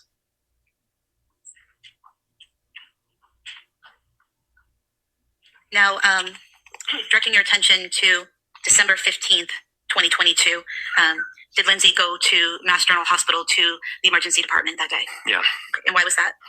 I remember the reasoning being she told her dad that she wanted to commit suicide, and then she said to me, I told my dad I want to die, and it didn't bother me at all. And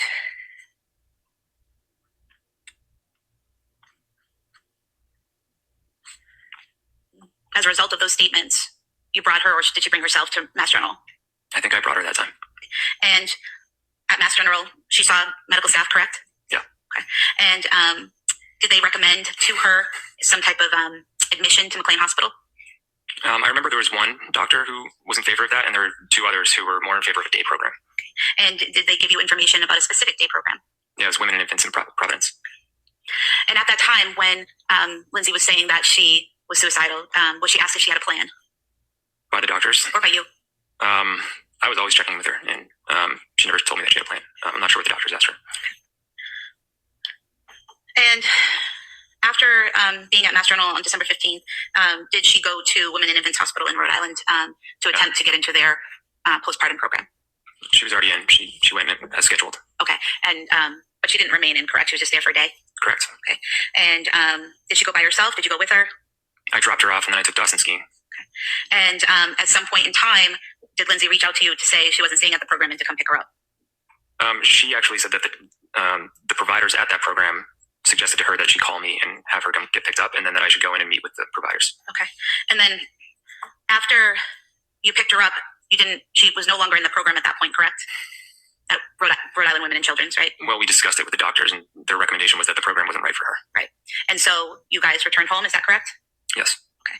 And during this time frame in December, Lindsay's still working out at the Kingsbury Club, correct? That might be true. I don't recall exactly, but yeah. Do you recall her going to the Kingsbury Club on December 6th, 13th, 16th, 17th, or 18th? I believe that can be true. Yeah, I don't recall those exact dates, but yeah. At this time when she's saying that she's feeling suicidal, she's telling you she doesn't have a plan, correct? Mm-hmm. She's no longer saying she has any thoughts of harming the children, correct? Correct. She's still bringing the children to doctor's appointments during that time, right? Yeah. Do you recall her bringing Callan and Dawson to the doctors on December 2nd when they weren't feeling well? Yeah. And then she was able to call the doctor's office on December 27th and make an appointment for Callan and Cora when they weren't feeling well. Do you remember that? Yeah. And take them to the doctor, I believe with you, correct? Maybe. I don't know. And then on December 30th, she was able to take Callan to the doctor that day as well and interact with the staff. Is that correct? Probably.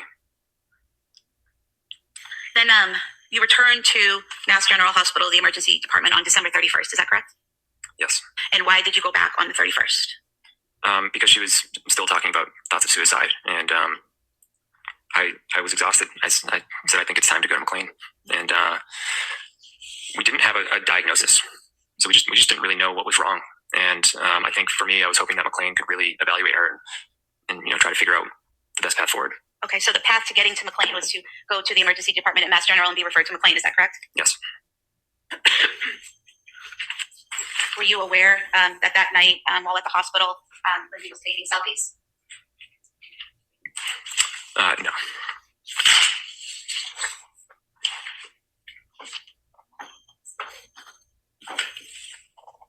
Would you submit these photos as the Right. That may be admitted. Or they may be admitted. Can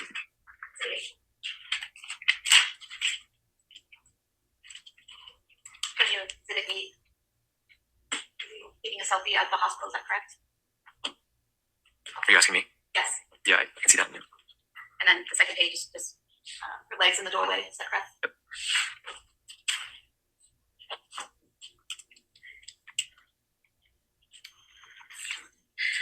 As a result of going to Mass General and telling them about her suicidal thoughts, was she transferred to McLean Hospital? Yeah. Okay. And did you stay with her throughout that transfer process, or were you able to? I was not able to. For some reason, they transfer. I don't know if they do this with all patients, but she was transferred at 3 a.m. Okay. And so she reached McLean in the early morning hours of January 1st, then, of 2023. Is that correct? Yeah. Okay. And did you visit her at McLean Hospital? Yeah. How often did you see her there? I think I was able to go twice, or maybe 3 times. Okay. And do you remember, what visiting hours were, or what hours you visited? I don't remember exactly, but it was something like 2 to 6, and I think there were morning hours, but you couldn't just go anytime. You couldn't, or could? You could not. Okay. And so you, out of the few days that she was there, 5 days she was there, you visited 2 or 3 times. Is that correct? Yeah. And while you were there with her, did Lindsay talk to you about the treatment that she was receiving at McLean Hospital? She told me about her experience. It didn't really seem like she was getting any treatment. Okay. Did she tell you that she wasn't really getting any treatment, or wasn't getting as much care or treatment as she wanted?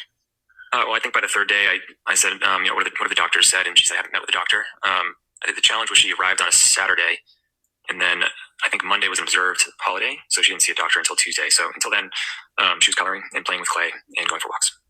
Were you aware that she was seen by a resident, a doctor, the first 2 days she was there, and then an attending on the 3rd day that she was there? No. Were you aware that she was seen by a licensed social worker, group therapist, and other mental health workers every day while she was there? No, I didn't get any updates. Were you aware that she was offered one-on-one therapy by unit staff every day that she was there? No. Did you know that she participated in group therapy on January 1st for 45 minutes, a session about illness and symptom management? I was aware of some group activities. I didn't know the details of it. And were you aware that she participated in 2 group therapy sessions, one for 45 minutes and one for 50 minutes, one on self-compassion and one on illness and symptom management on January 3rd? I wasn't aware of the subject of any of the meetings now. Were you aware that she declined further group therapy and treatment in the afternoon of January 3rd? No. Were you aware that on January 4th she participated in a group for 40 minutes called medication management? No. Were you aware that she participated in a group on January 5th on expressive therapy for 45 minutes? No. And were you aware that she declined further treatment 2 times on January 5th, one to attend group therapy and one to attend a session on cognitive behavioral processes? No. Were you aware that Lindsay asked the doctors to be discharged on the 6th, Friday the 6th, because she wanted to go to Cora's birthday party on the 7th? Not that I recall. Were you aware, or did Lindsay tell you that she then asked the doctors to discharge her on January 5th because she wanted to go home and get ready for the party? I wasn't aware of Lindsay asking the doctors to be discharged. Okay. Were there any insurance issues in terms of insurance refusing to pay for her stay at McLean Hospital? We didn't really get to that point. You weren't advised by the social worker or any staff there that there were any issues with your insurance, is that correct? Yeah, that's correct, but I wouldn't have cared either. Would you have just paid for it if needed? I would have paid anything, yeah. Ms. Sprague, is this a good time to break? Yes. All right, so members of the jury, we're going to break for the afternoon recess, and we'll see you back here about 2 o'clock. Okay. We return back to the trial in the matter of Commonwealth versus Lindsay Clancy. All parties are present, including the defendant. All right. Thank you, members of the jury. Attorney Sprague. Thank you, Your Honor. Sir, before the break, we were talking about Lindsay's stay at McLean Hospital, correct? Correct. Were you aware that she was discharged on January 5th, 2023? Yes. And did you, in fact, bring her home that day? I picked her up, yeah. Were you aware that she had a follow-up appointment with Dr. Jennifer Tufts the following day? Yes.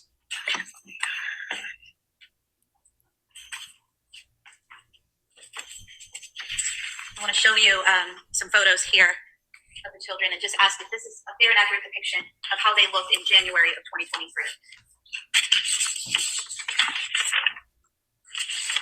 Yes. Thank you. You have the markers for exhibits. They may be marked.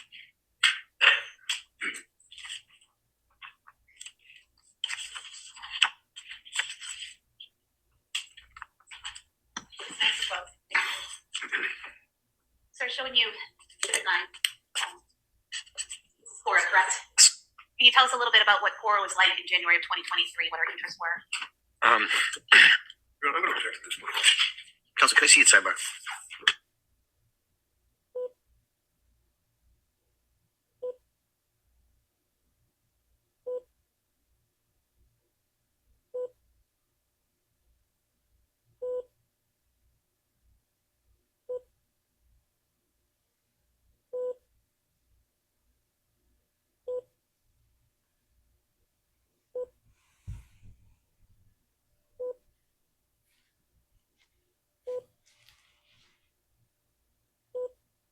A little bit about Cora's interests at that time. Cora was into princesses. And she had a lot of friends. And she just liked taking care of people. And showing you Dawson, correct? Yes. What kind of things was Dawson interested in? He was into firefighters and trucks. And he liked Paw Patrol.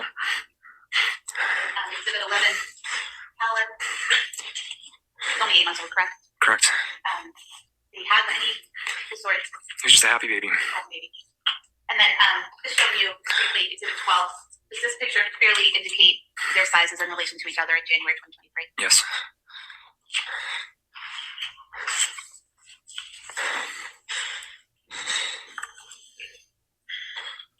After Lindsay was released from McLean Hospital, was there a birthday party for Cora on January 7th, 2023? Yes. And who had organized that birthday party? I think we both did. And where was it? It was at Nova in Plymouth. And was Lindsay present for the party? Yes. And do you recall who got all the supplies and everything for the party? I think Lindsay did. We can play a video. I'm going to ask you to look at a video and just tell me if you recognize this as a video from the party.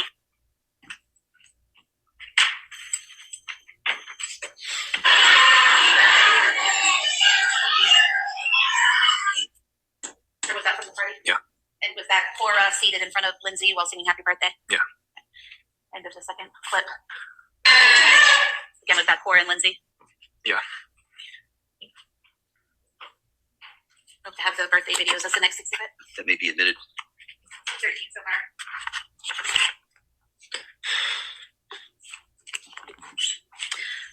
From Cora's birthday party until January 23rd, 2023, did you check on and check in with Lindsay? Every day. And how did you do that? I would ask her in the morning how she's feeling, how she slept.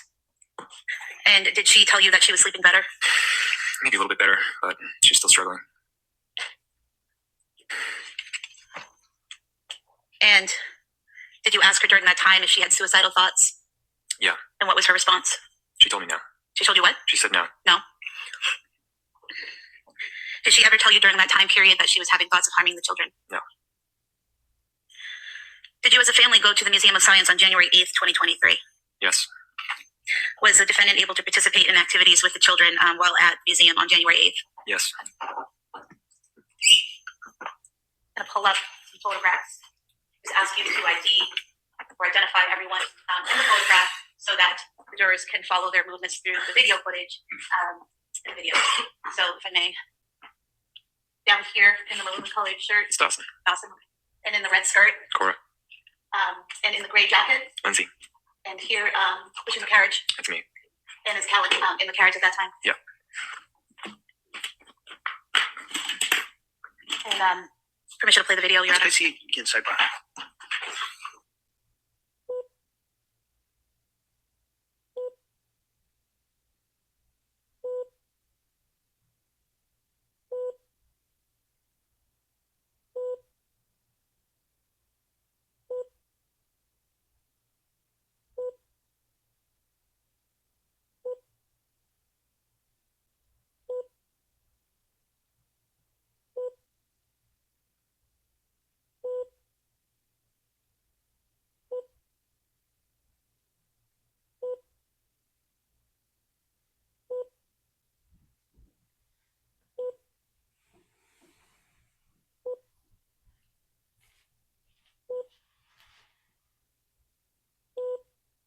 museum science meetings. See, summer.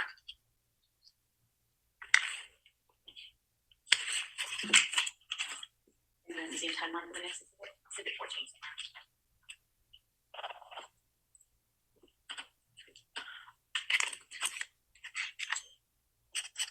Sir, after going to the Museum of Science, well, let me go back to that for a moment. At the Museum of Science, do you recall the defendant being able to interact with the children at exhibits that required manipulating knobs and materials and showing the children how to do those exhibits and interacting with them at those exhibits? Yeah, Lindsay was always able to interact with our kids, including at the Museum of Science. And then after your trip to the Museum of Science, do you remember going to the Charlie Horse restaurant with the kids and Lindsay? Yes. And how soon after the Museum of Science was that? Do you recall? I don't recall the exact dates. Okay. And what type of place is the Charlie Horse restaurant? It's like a family restaurant with games. And how was the defendant's demeanor at the restaurant? It was good. I was hopeful Why were you hopeful? because she seemed much better. And then on January 14th, 2023, were you able to go to brunch with your friends while the defendant was home with the children? Yeah. And about how long were you gone? About 2 hours. Were there any issues or problems that you were aware of while you were gone? No, she encouraged me to go. She said, "You've just been inside a lot. You should go out," and it was fine. And while you were there at brunch, she send you photos of the kids and text messages? I think so. Yeah. Direct your attention to January 15th, 2023. Did you and Lindsay and the kids go to the Cape Codder in Hyannis? Yeah. And was there a water park there? Yeah. And how was Lindsay's demeanor that day? It seemed pretty good. Was she able to interact with the children and participate in the activities? Yes. I could bring up photos again. I would just like you to look at the photos to point out who the individuals are in the photo. So here in the dark shorts with the white band on the top. It's me. And then in the bathing suit here with the ponytail. It's Cora. And then in the striped swimsuit at the bottom. It's Dawson. And then here in the black bathing suit without shoulder straps. Lindsay. Lindsay. And is that was Cora with her? Yes. And in this third photo, is that Lindsay with Callan in her arms? Yeah. And that photo there, is that Dawson with the striped bathing suit? Yep. Okay. We can go to the video with the court's permission. Come on. I'm just going to go to certain clips. If we could start with from the beginning to 40 seconds in and play. Sir, if you could tell us who, well, can you confirm that that's you and the children and Lindsay arriving now? Yes.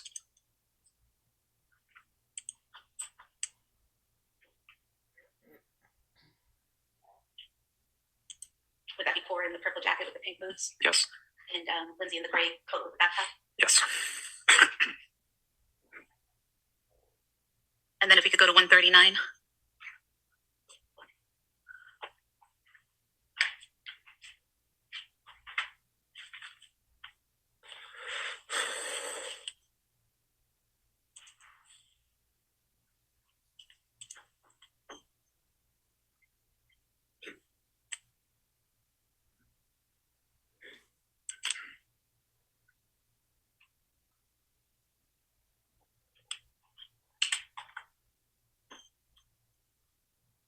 And during this time, are you waiting to check in and get your wristbands and all of that? Yeah.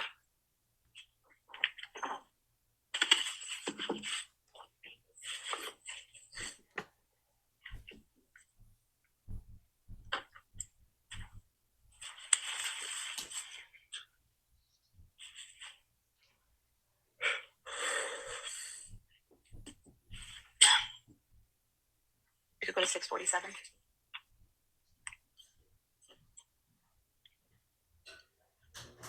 Do you recognize this play area? Yes. And did you and Lindsay and the children go over to this hardship area? Yep. Showing you here that Cora that just went down the slide? Yeah.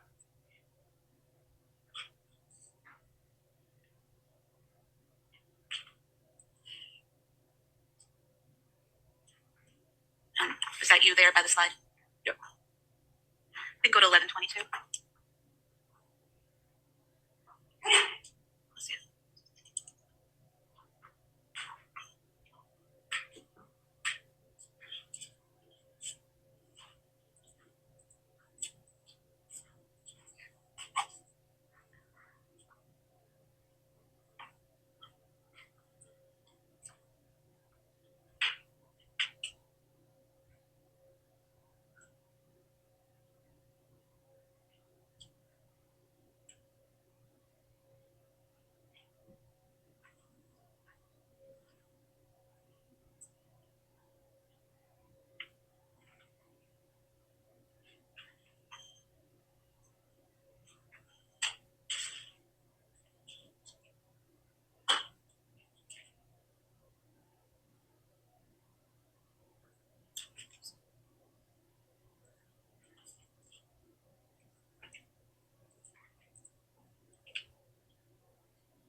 1406.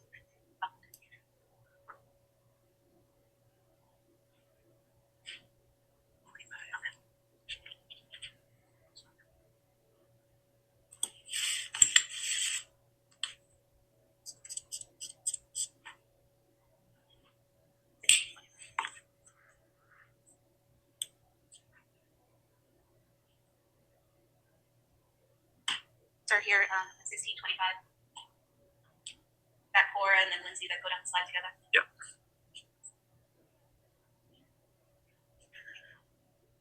We can go to 1745.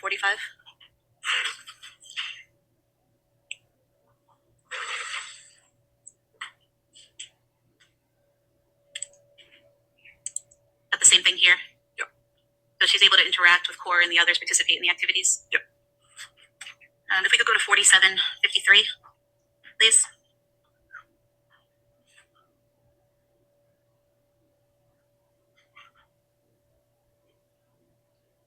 You're up in the corner here. Yep. Is this you and Dawson and Cora entering the pool area? Yeah.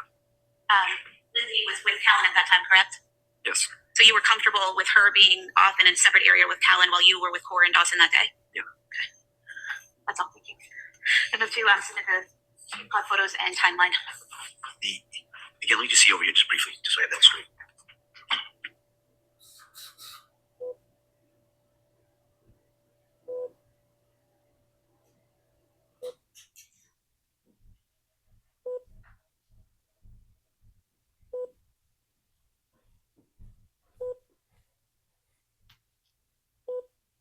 To our discussion, that portion may be admitted.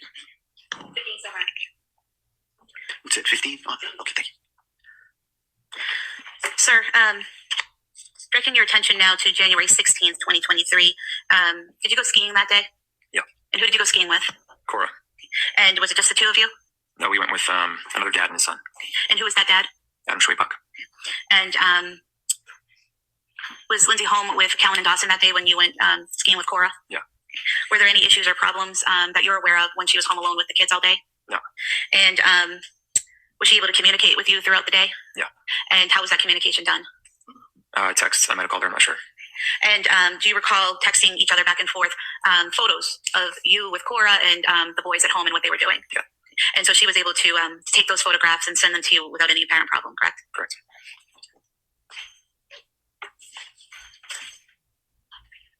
Show you the 3 text messages with the attached photos.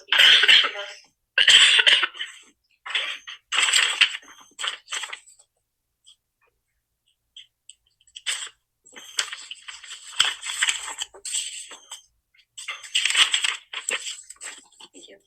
Sir, are these accurate copies of the text messages with the photos that were sent between yourself and the defendant on January 16th, 2023? Yes. I did move to have these marked as the next 3 exhibits. They may be admitted.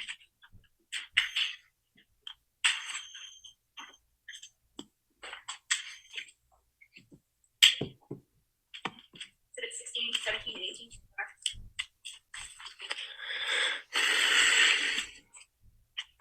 So, showing you the first photo, which was marked on exhibit 16. Did you start off the conversation by sending the photo of you and Cora skiing? Yeah. And showing you exhibit 17, did Lindsay respond by taking and sending this photo of Dawson? Yeah. And then did she respond again, sending you selfie she took of herself and Callan? Yeah.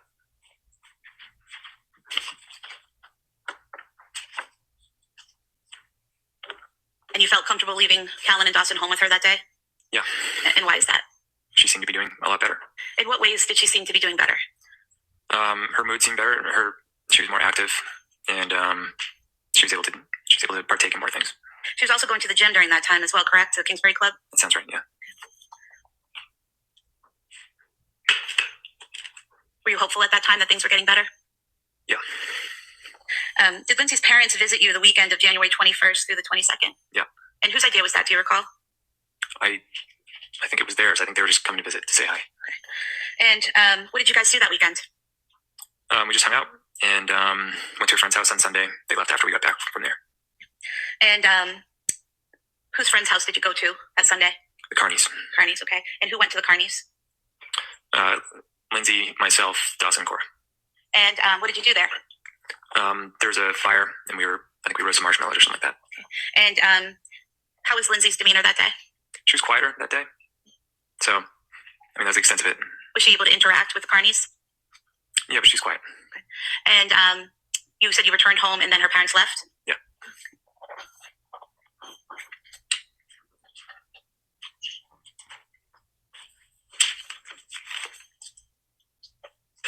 Do you recall Lindsay and her mom taking a picture together that weekend? Yeah. Is that photo? Yeah, that's it. You have this marked as the next exhibit? That may be admitted. Exhibit 19. And Lindsay seemed to be doing better that weekend, correct? Overall, yeah. Were you aware that her mother had sent her a text saying something to the effect of, "I'm glad you're doing so much better"? I became aware of that later, yeah. And just showing exhibit 19.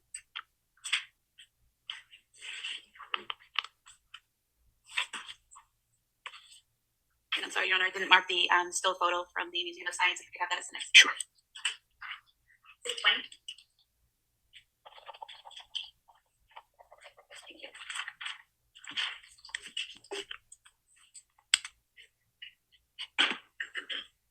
That Monday, after her parents had gone home to Connecticut, so Monday the 23rd of January, did Cora and Dawson go to school? Yeah. And do you recall Lindsay picking them up that afternoon? Yeah. When Lindsay returned home with Cora and Dawson, did she discuss with you that Cora was having some stomach issues at school? Yeah. And were you familiar with the stomach issues that Cora had been having? Yeah. And did you have an idea of what was causing those stomach issues? Yeah, it wasn't unusual. She was embarrassed to go to the bathroom at school, so she just held it all day. And so this was a common occurrence? Yeah. And were you aware that Cora had her 5-year physical scheduled for the next day, Tuesday the 24th? No, I didn't know that was already scheduled. I thought she called it in and set it up. So that's news to me. Okay. So would it have been Lindsay who would make those kinds of appointments, the physicals and all of that? She usually handled that, yeah. Okay. And going to Tuesday, January 24th, 2023, were you working that day? Sorry, you said on the 24th? Yes, Tuesday the 24th. Yep.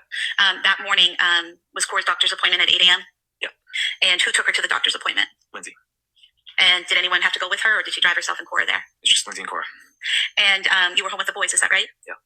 And while you're with the boys and Lindsay's with Cora at the doctor's, are you sending text messages and photos back and forth? Yeah. And why did you send a photo of Dawson to Lindsay that morning? Because he dressed himself completely for the first time. And he was excited about that? Yeah. And did she respond back with a photo of Cora? Yep.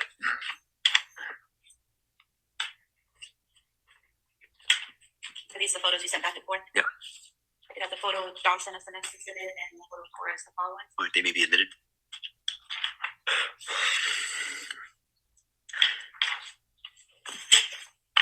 Say 21 and 22 somewhere.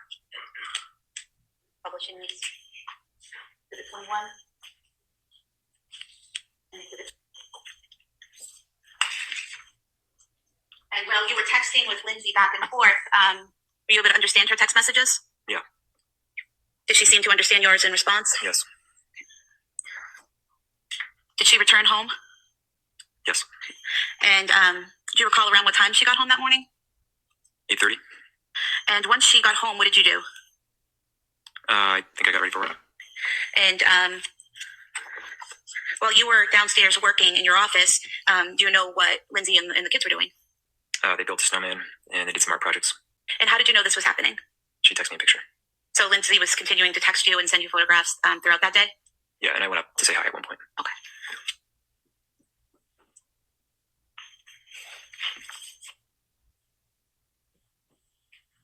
First, I just want to show you the text messages back and forth. The text being on the right-hand side. If you want to look through there and just see if you recognize the messages going back and forth between you and Lindsay that morning or that day. This is activity sensor. Excuse me? I think this is something else. So starting at 7 a.m. on the 24th, and we go to 8:17 a.m. This is the photo you sent to Dawson, and then the replies going to 8:18 a.m. Is this the reply from Lindsay? And then throughout the day, just messages back and forth up to the point.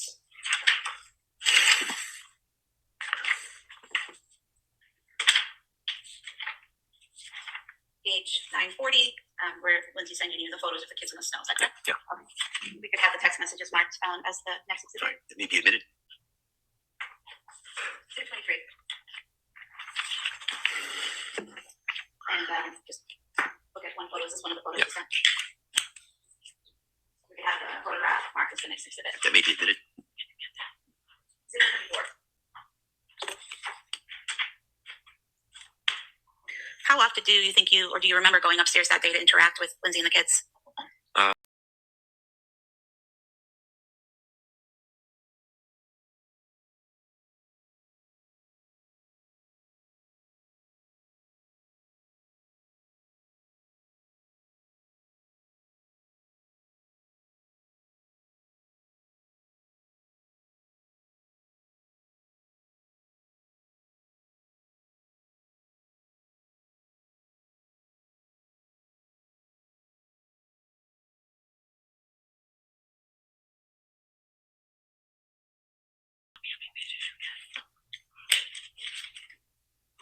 I want to direct your attention to 4:53 p.m. that day. Did you receive a text from Lindsay about dinner? Yeah. And do you recall what it said? Something along the lines of, do you want to get takeout? I haven't planned anything. Do you recall it saying, any chance you want to do takeout from 3V? I didn't cook anything. It's been a long day. Yeah. Had you been to 3V restaurant previously? Yeah. Alone or with the family? With the family. And approximately how many times had you been there to eat? Probably 3 times. And so you had all gotten in the car and driven from your home to 3V restaurant in Plymouth approximately 3 times? Yeah, sometimes we were already out somewhere, but yeah. Okay, but been there 3 times. Had you ever done takeout from there before? Yeah.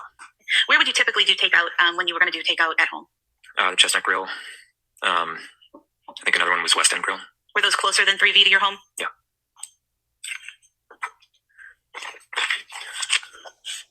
So Lindsay suggested 3V and you agreed, is that correct? Yep. Okay. Did she send you another text at 4:56 p.m. asking you to take a look at the menu? Yeah. And did you send a text at 5:06 p.m. About Callan? Yeah, I asked if he had taken a nap. And did she respond? Yeah. And what was her response?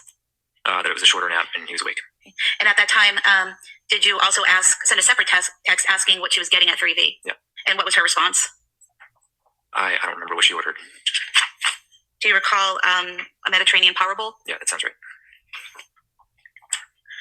And did she ask you what you were getting? Yeah. And at 5:08 p.m., did you respond? Yeah. And what did you tell her? I forget what it was. Do you recall scallop and pork belly risotto? Yeah. That was it? Yep. Who called in the order to 3V? Lindsay. Once the order was placed, what did you do? I came upstairs.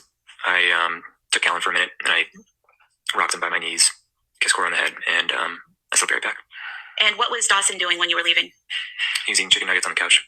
And do you recall if he was using a bowl or a plate? It was a bowl.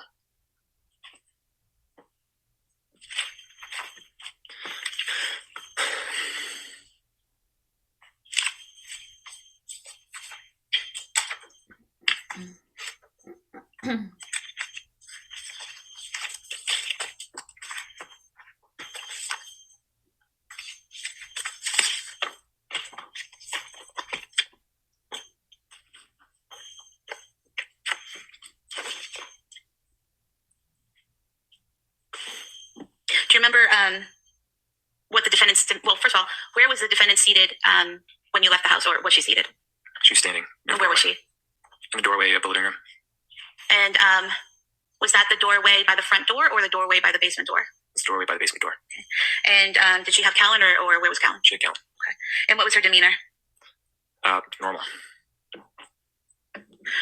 Counsel, can I see you both sidebar here?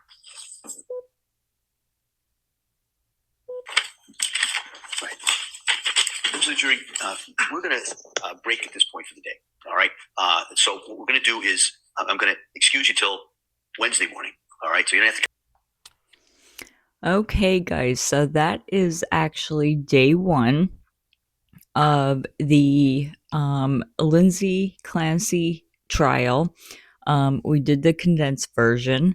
We got all the middle stuff out that we really don't need to hear. The couple beeps that we did hear, that was actually from the court. I think they were doing sidebar. The original first day of the court hearing was 5 hours and 41 minutes, and we got it down to a little over 2. So, cool stuff. What I plan to do later today, I will probably do day 2, and then over the weekend I want to work on day 3 and day 4 and get us caught up. But I will do the condensed version and get us caught up in a speedy way, if we can. So that might make it a little bit easier. Get all the noise out from the middle. So I hope you'll join me. And I don't know, like I said, I think this one's going to be an interesting trial, but lots of trigger warnings. So stay tuned, guys, and we will talk soon. And I hope you join me. Thanks, guys. Bye.